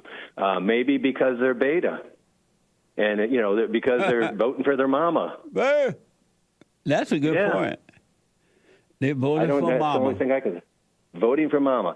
And can I say one more thing? It's about what Hake said a minute ago, and I like listening to him. He says this is the thing on the Taiwan election, and then China, the president of China is upset because whoever won. Well, the guy that won the election in Taiwan, he's a socialist progressive. And then the Chinese guy is a communist. So, and Hake said, well, all it is commies versus commies, which is exactly right. There's no different in the two. You heard, why are we focused on the complaint? You heard that in the Hake news? Yeah, I heard it in the Hake news. Amazing. Yeah. Well, thank you, Tracy. Amazing call. What a mess. What a mess. You're welcome. Thank you for taking my call. What a mess. Thank you, buddy. Have you heard me say that parents don't love their children? I promise you that women do not love their children. They're acting out. They're lying. Because if they love their children, the man's children, they would stay home and be a wife and a mother to the children. They would not work. They would sacrifice. They would do whatever it takes to raise the man's children. And the fathers, because they don't know how to deal with the woman, they don't love the children either, because they can't even protect the children from the mother. Women do not, when these women are crying at these town hall meetings and school board meetings, and they're acting out. They're trying to get on camera so they can run for office. I went down and I protested school board, and then I decided I was going to do something about it. I ran for Congress or school board. It's all ego. They're lying. Really? They know a bit more love their children than Satan. Have you ever heard of something called love language? I have not heard of this until this morning that I'm aware of. My producer gave it to me this morning. What are love languages? This is from Therapy in a Nutcase. Hey, you heard of this before? I mean, same thing. Nutshell, not nutcase, but the same thing. Therapy in a nutshell. Hey, come here for a minute. The love language. You heard of love languages? Yeah. Oh, hey, have. I'm in love again. This time I mean it. I'm in love. You heard of love languages? I've heard of them. What are they? Well, you heard about them. What did you think about them? I never heard about it. It seems like sort of a female thing. It's Female Monday, right? Yeah. It sounds like a female/psychology thing. But this is female counselor for like couples and things like that. How'd you hear about it? I don't know. I just hear about it over the years. You're the hate news. Not the fake news. Yeah, maybe I heard about it from CNN. Nah.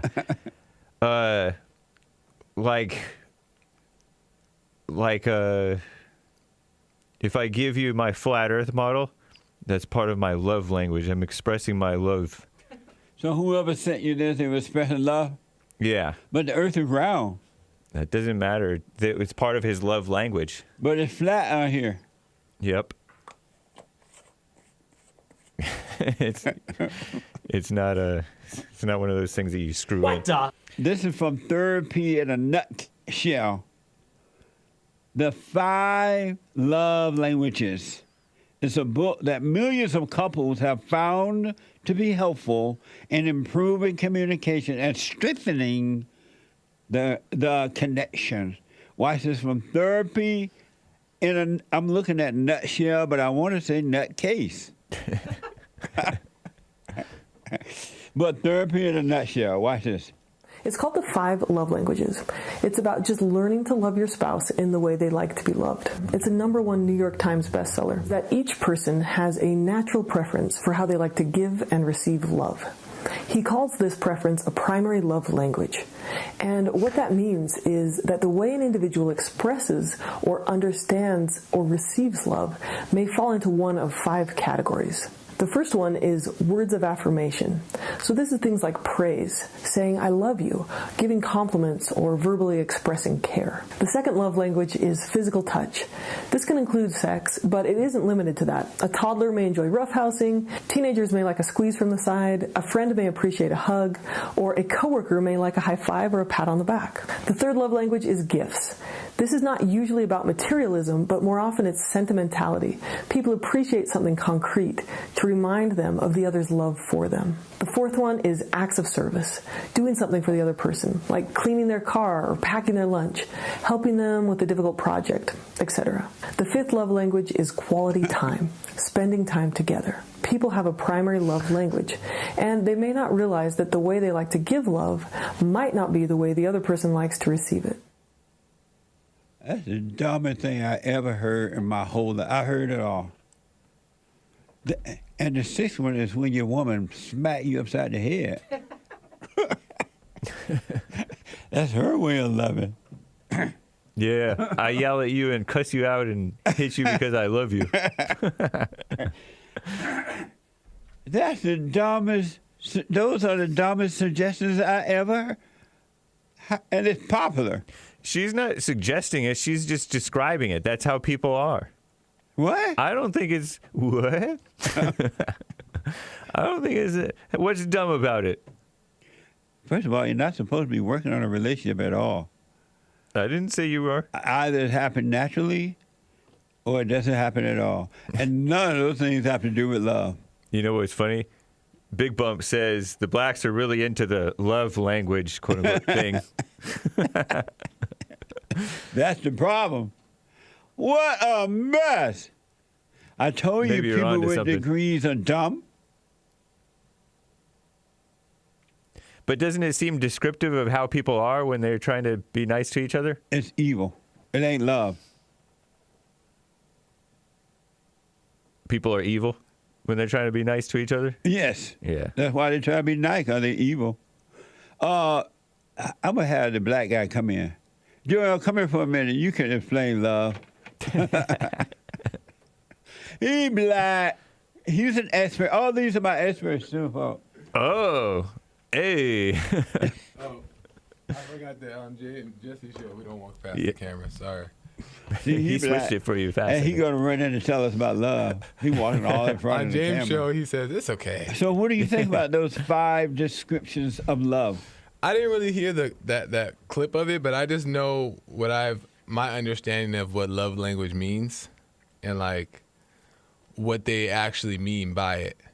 What? So what? Like, for example, Joel is one of the experts and the host of the Joel Friday TV, Monday through Thursday. Yeah, so for example, say if like you're dating a girl, right?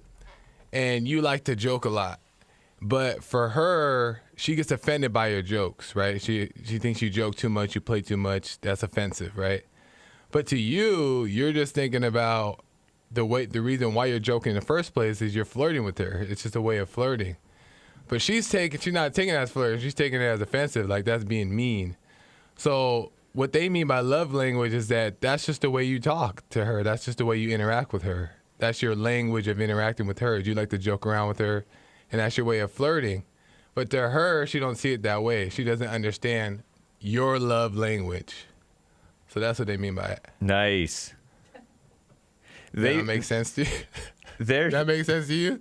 It made sense to me. Okay. I'm with you, So Joel. you agree with the therapist?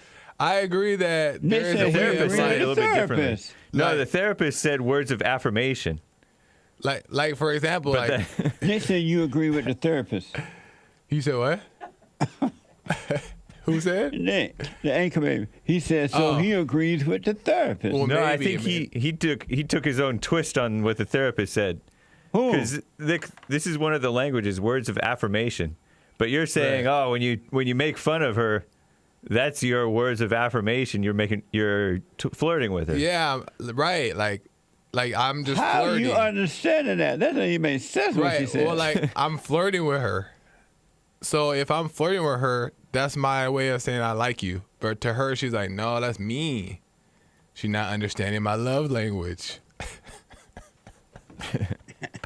Sean said, my producer said, I can picture a wife saying, you're not loving me how I want to be loved. Yeah. Now that all that mess makes sense. I don't quite understand what he meant by it. What would you do if your wife smacked you upside the head? If my wife smacked me If your upside the head, girlfriend or anything. I have to wait and see what the moment called for. I know you have to catch the thought before you. I have to think about God in the moment. What would you do, Hassan, if your girlfriend smacked you upside the head? We can't see you. Well, we're going to a break, so. Saved by the bell.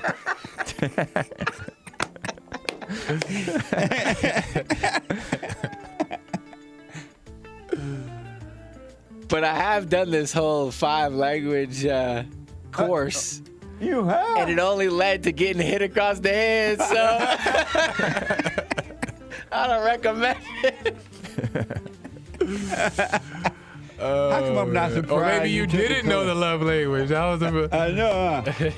Let me take a quick break. I'll be back. 888-77-JESSE. Back in a moment. This is so crazy. Check out my book, For Raised to Responsibility. I show you how I was able to overcome anger. The spirit of anger was taken away from me. I had it. And as a result of having anger, I was insecure. I had doubt, worry, fear. I was in a fallen state and didn't know it. And it wasn't until I went and forgave my mother who tried to turn me away from my father. I forgave my father for not being there and returned back to him. My spirit connected with his spirit, and through him, I was able to return to God. And I have perfect peace. Perfect love casts out anger. And when anger is gone, fear and doubt, worry, insecurity, suicidal thoughts, all of that is gone. And you are free. Amazon.com, Barnes & Noble, or if you want an autographed copy, you can go to my website at rebuildingtheman.com or call 800-411-BOND.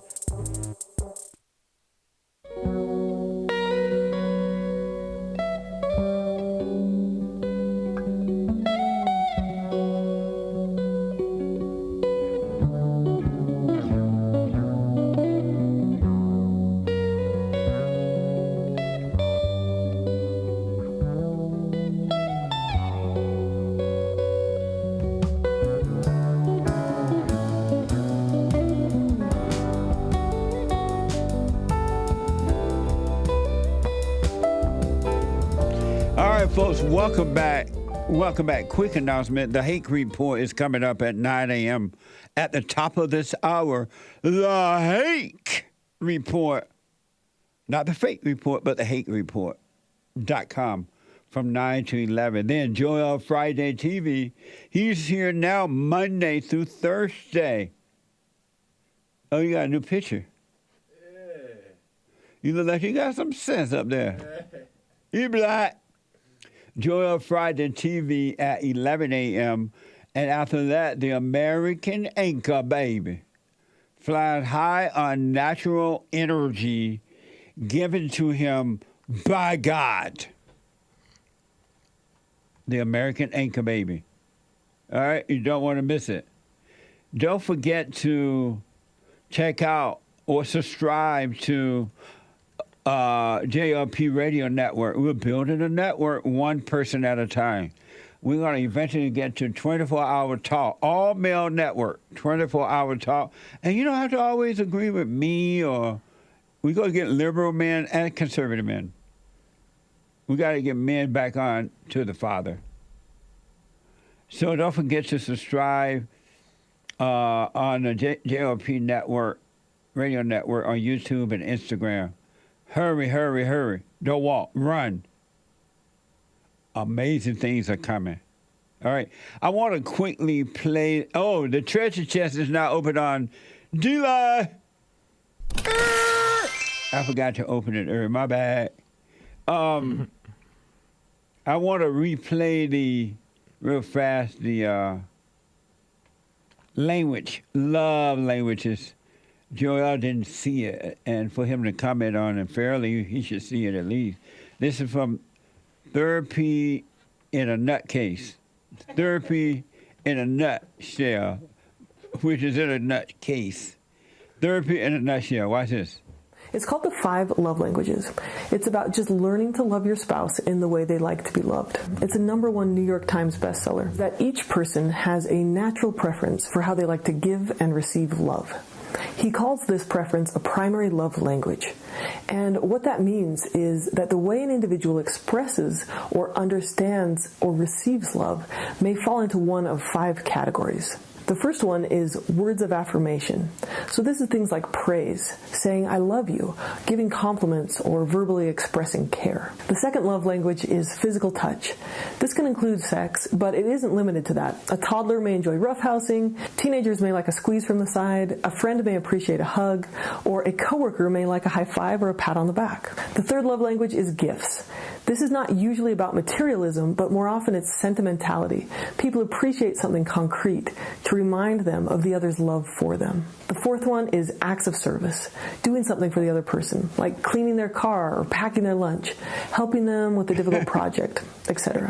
The fifth love language is quality time, spending time together. People have a primary love language, and they may not realize that the way they like to give love might not be the way the other person likes to receive it.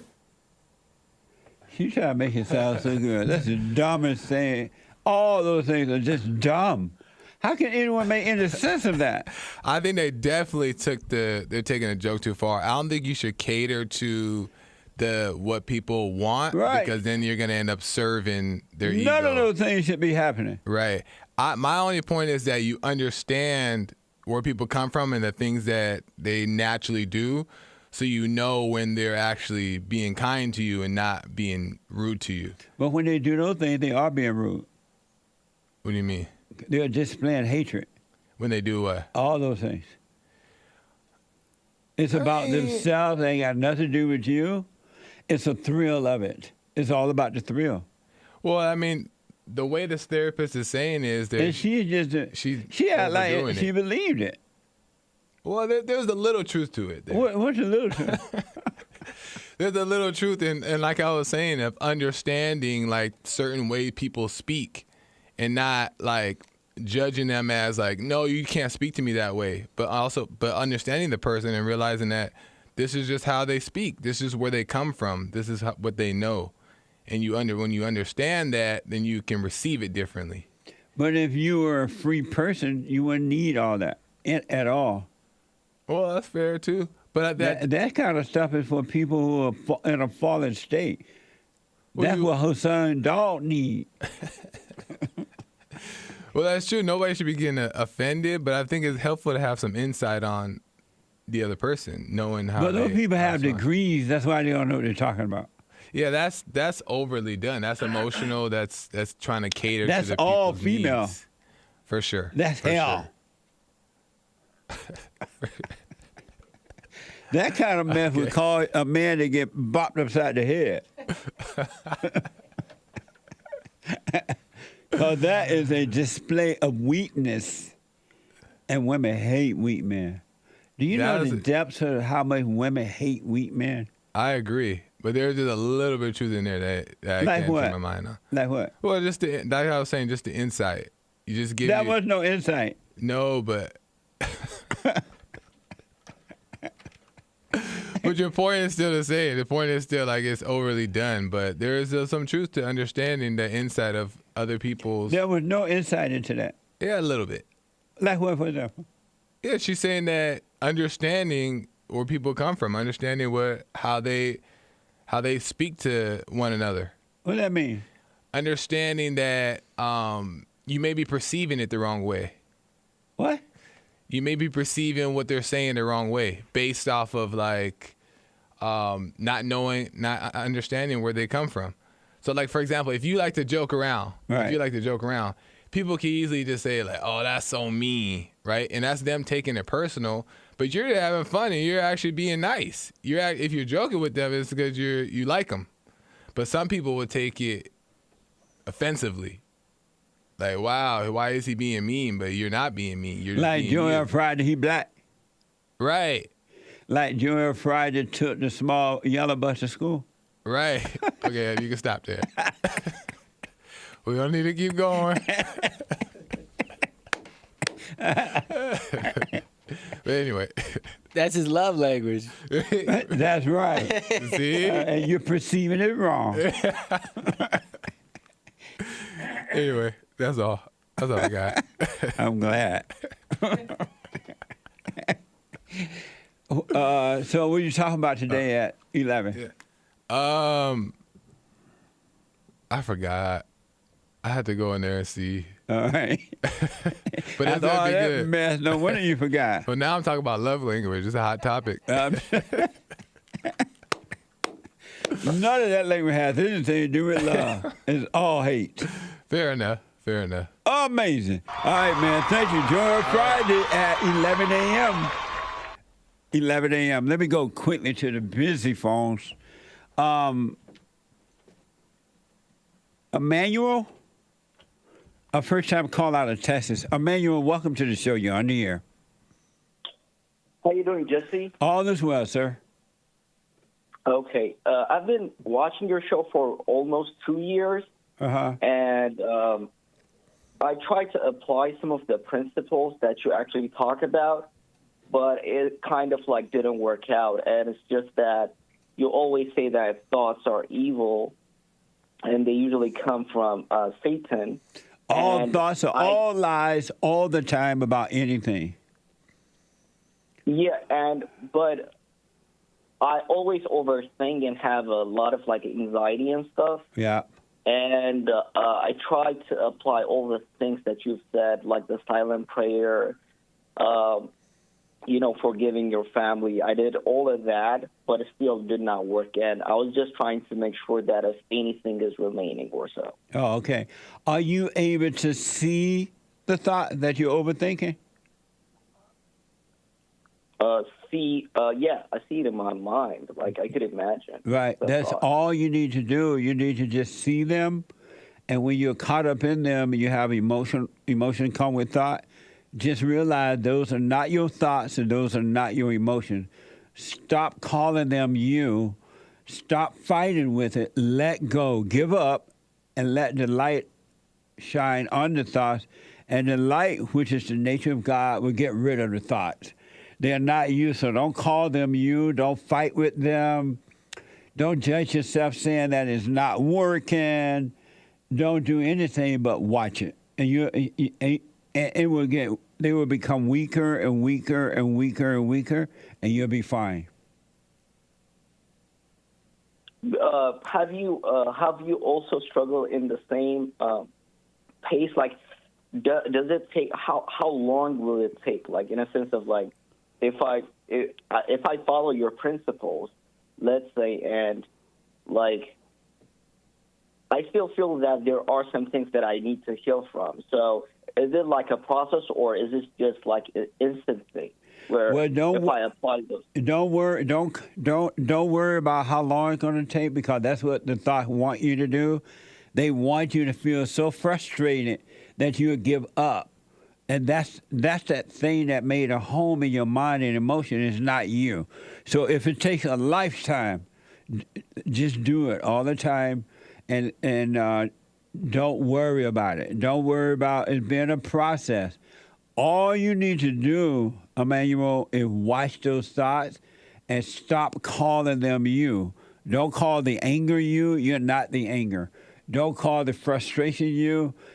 Don't say, I am frustrated. That's not you. That's a spirit in you that hate the light in you, and it's frustrated because it's going to have to leave you, and it doesn't want to leave. Okay, thank you, Jesse. That's the only thing that I have a comment for today. You're right. And I actually enjoy your show. Thank you, but don't call it you, man. Just watch them. I had to go through that. Anyone that, in the Bible it says that in order to live, you must die. That means the fake you must die. The thoughts must die. You are not your thoughts. So it's going to feel like it's you, and it feels like it's going to take forever, but that's a lie, too. Okay. Okay, sir. I appreciate your call. Call me again, all right? All right. Amazing call. You're welcome. Amazing. Quentin is out of Arizona. Quentin, welcome to the show. You're on the air. Hey, Jesse. How's it going? All is well. Great. So I had talked to you about last year, and I actually asked you about forgiving my mother and all that. Yes. What happened back in like December of 22, she actually told me to, go listen to you and all that. She was bringing up the whole thought of, or the whole thing is like all thoughts are all lies and all that. And she kind of pointed me in your direction. And so I started watching your videos. And then I came to church last year, and before I came to church, I had forgiven her like over the phone, and it was FaceTime. And I came to church and told you what happened, and she basically like laughed it off or whatever. It wasn't a big deal. Phone reception was a little bad. But then I went home that Christmas and forgave her, like, face-to-face, officially. And the forgiveness part was whatever. And then she, it was a conversation of, like, what she did. And she tried to, like, tell me why I should be mad at her or whatever. And then it kind of just drew out a long conversation where my stepdad got involved.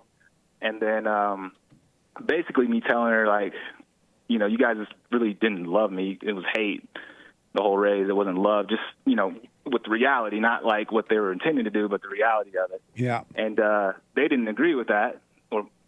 And all of a sudden it was crazy because I was pointing out to my stepdad because he wasn't necessarily a listener, but, all thoughts are all lies. And all of a sudden my mom wasn't agreeing with that.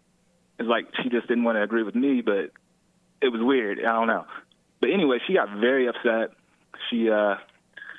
What happened was basically I was telling them, like, you can't be perfect. Like Jesus was perfect. And they didn't think that was true. And it kind of went back and forth like, yes, you can. No, you can't. Yes, you can. No, you can't. And then I said, yes, you can one more time. And then she basically stood up, slammed this glass cake holder or whatever on the table and told me to get out and never come back. So I just packed all my stuff, what I had, and walked out the house, walked down to the Starbucks. And it was funny because as I left the house, or I was approaching the Starbucks, as I hit the corner, my dad called me, asked me what I was doing. I told him kind of what happened. He came pick me up. And then whatever, I went home a couple days later. Life's been amazing since then, but I guess I'm kind of calling because I really haven't forgiven him. And my question is, can you see if you have not truly forgiven? Like, can you see the thoughts and know they're not you? Because what? Because I'm not sure if I didn't really do the whole direct face-to-face with my dad. Like, I kind of, like, in conversation after he picked me up, I told him was like why, what happened with my mom, why I forgave him. And I kind of brought it up, like, she is crazy. What happened? Why did you, like, leave me with her? And he's like, and he always told me my whole life, like, yeah, your mom's crazy. Like, he's always told me that. It wasn't a secret with me and my family, my brothers. We all knew she had a pretty, she got upset easily or whatever. And so, like, this whole year I've been working on myself, watching everything. And I've had some, things where I had to kind of, like, sit through and let things pass and all that. But I'm just not sure if I feel like I need to go still forgive my father face to face, but I'm also thinking, well, if I can see what's going on, I'm already on my way versus needing to go backtrack and make sure I do that. You're talking about your real father, not the stepfather, right? Right, my real father. And do you have anything against? Are you angry at your real father? I'm not. I'm not angry at him at all. Like, I understand what he's, Well, then there's nothing to forgive for if you're not angry and you understand. Because once you overcome anger, that's when understanding will come. And understanding will prevent you from ever resenting or judging anyone else, including yourself. When you have understanding, you cannot judge anymore because you do understand what's going on. Right. And I guess kind of the reason why I was a little doubting myself is because I still have some, I used to smoke weed, and I don't smoke as much anymore. I slow down quite a bit. But then I also have, like, this, I'm still attracted to women. Like, obviously it's not unnatural to be attracted to women, but I still have that, like, I see a pretty girl, I still have those thoughts that come in mind, but I do catch them and do realize, okay, you don't need to worry about that or try to make something work there, but it's still like a thing, you know what I mean? And it's not, like, completely gone, and or I'm not just worried about it, and I just feel like there's some...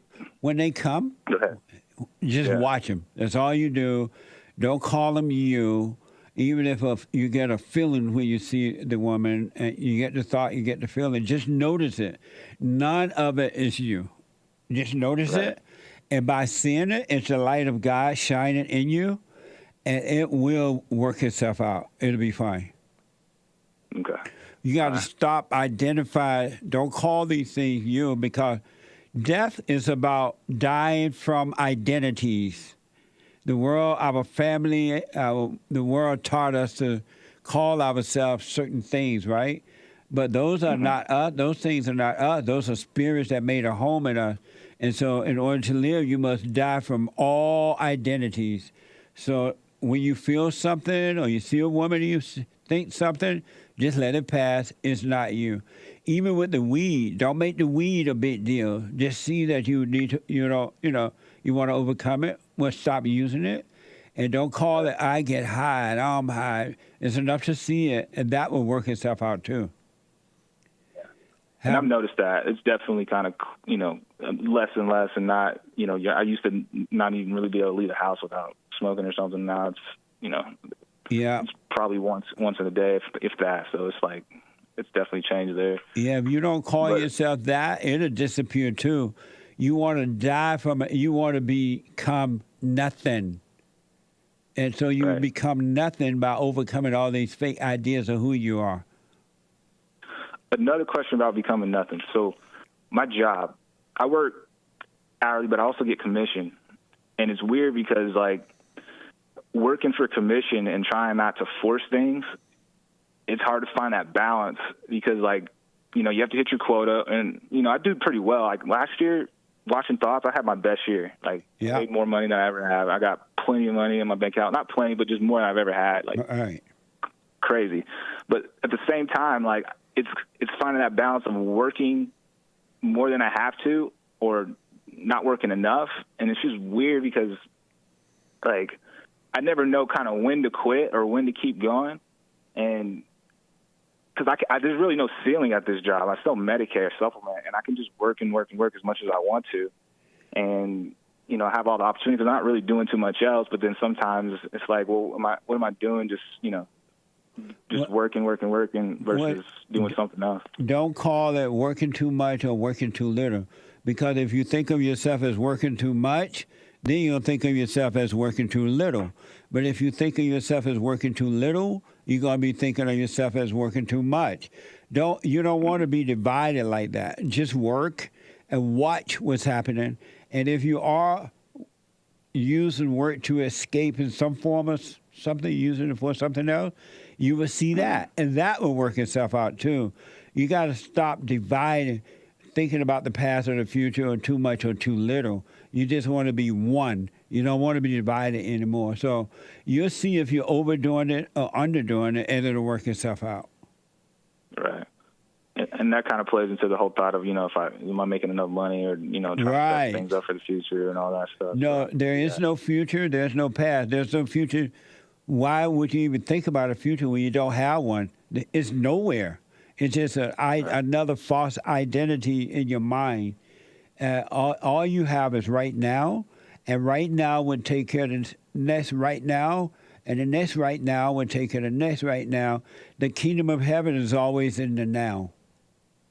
Right. It's not an illusion of a past or a future. True. And it's crazy because I feel like I felt that, like, and I could be wrong because I'm thinking of it. You know what I mean? I'm trying to think of what it is. The thoughts kind of, they'll take over of like I said, like after waking up or whatever, and interacting with people, I've become the whole confident thing. Like you said, confidence is basically God's love or whatever. I can talk to people so much easier and communicate with them. And, you kind of reflect on that, but you think about, okay, I can't feel good off of that because that's, kind of thinking about a thought or whatever. But it seems like this love all it is just being present. And when you're present with people, you kind of lift the burden off of their shoulders because you let them just kind of become their true selves and be free or whatever. And it's just 100%, man. It's just a relaxing space, and everybody's just cool. There's nothing like living in the present. Man, and it's great, but then, a lot of thoughts still be sleeping in. Like, one last question is with where to live. And obviously, I'm just thinking about me asking this. Obviously, the verse tells you don't think about what you should eat, where you should live, and all this stuff. But I'm living in Arizona. Cost of, like, housing and all that, it's expensive. And, I'm moving from this house I'm renting into an apartment, which it worked out. I found a place, it's a great spot and everything. It's perfect. But then, like, when I'm looking at a house for next year or whatever, super expensive here to where if I were to buy a house, it's going to be more than what my parents spent on a house, you know, and it's just me and myself, and it's not going to be nearly the size of the house versus going like back home to Kansas. And your question your question is what because of time? Your question is what? Okay. My question is, do I need to worry about like going back to where I could probably afford more for my dollar versus trying to make it where it's more expensive? Not at all. Okay. You're just taking one day at a time because now that you're learning to live in the present, the Father will take care of you. Just do what's in front of you to do. Get this apartment, relax in the apartment. And if the world is tripping out over the economy and all that, let them trip. You don't need to do that anymore. Right. It's hard to let that go, but it's amazing to be able to let that go. Yes. And as far as your mother and stepfather, wish them well and move on with your life. Don't be mad at them, but don't mean you got to hang out with them either. Oh, yeah, for sure. I get that. No, I understand that completely. She tried to call, and I felt weird not, kind of just not picking up the phone and all that. Yeah. But, eventually it seemed like it was right, So it is. The darkness hate the light, so the light is being hated inside of you. But wish them well, and you move on. True. Love that. Amazing Appreciate call, it, Quentin. Thank you, buddy. Call me again. All right. Okay. We'll do. All right. Bye. Bye now. Amazing. Super chat. Super chats. Someone bought a coffee. I noticed how the Martin Luther King video used similar language to BLM, Black Lives Matter, but what stood out more was how unemotional both MLK and the white guy were. Also, the white guy was able to say, how come the black community can't get it together like the other races? And it wasn't racist. He was able to be honest. Those was the good old days when boys were boys and men were men. Charles bought a coffee. Fun fact, Martin Luther King Jr. was not even his real name. What? Yep. What was the name? Matthew or something like that. I forget. Really? Or Michael. I had never heard of that. Yeah. Renover bought a coffee. Jesse, when a couple breaks up, it shouldn't be as big and a deal as it feels, right? Move on. How do men talk to women without getting a thrill? Asking for a friend. Forgive mama so you can overcome the spirit of mama and you'll deal with it perfectly. Woman bought 3 coffees. Thank you, JLP and crew. Here's a cafe mocha. Thank you. Cafe mocha. Someone bought a coffee. Jesse, all thoughts are lies. Also, Jesse, think for yourself. How do both these statements fit together? I'll respond to that. That's a good question. White Lion NYC bought a coffee. Bye, y'all. We have to finish. We'll hold them to next. Yeah, we'll hold it to next time. I'm so out of time. The hate report coming up now. Get on the straight and narrow. Forgive your mama and your daddy. Do the silent prayer. I'm telling you, life will change. Thank you all so much. The hate report is coming up now.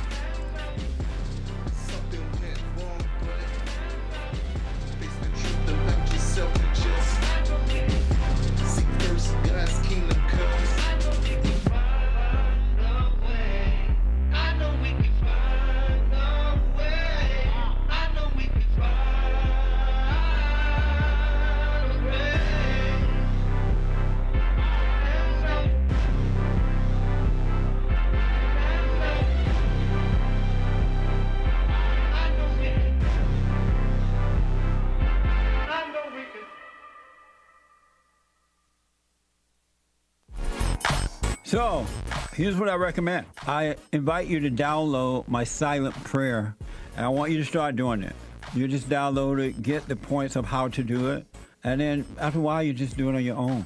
It's going to point you in the right direction that your life will be returned to you from God. He will give you your life back because anyone and all people who has anger, they're not themselves. You are the person that you are angry at. That's why it's so important to get to know yourself so that you can see who you're angry at.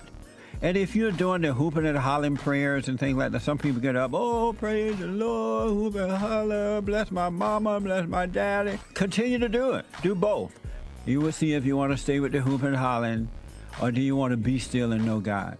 So my gift to you, no charge, at rebuildingtheman.com/church.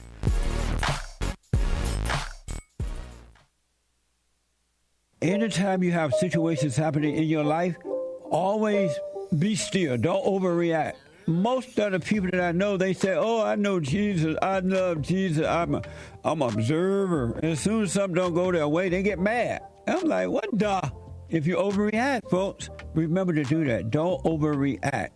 And when you get mad, it's your problem. It ain't your wife's problem, your husband's problem, your neighbor, your friend, your preacher, your teacher. It's your problem. Why you think you tick? It didn't go your way or the way you think it should go. Don't have a way you think it should go. Let life just happen. Thoughts make you think that life should go the way you want it to go. And if it doesn't, if someone don't do or say or act the way you think they should act, you hate them. And then you blame them for being bad. It's the darndest thing I ever seen. But it's amazing to see it. So relax.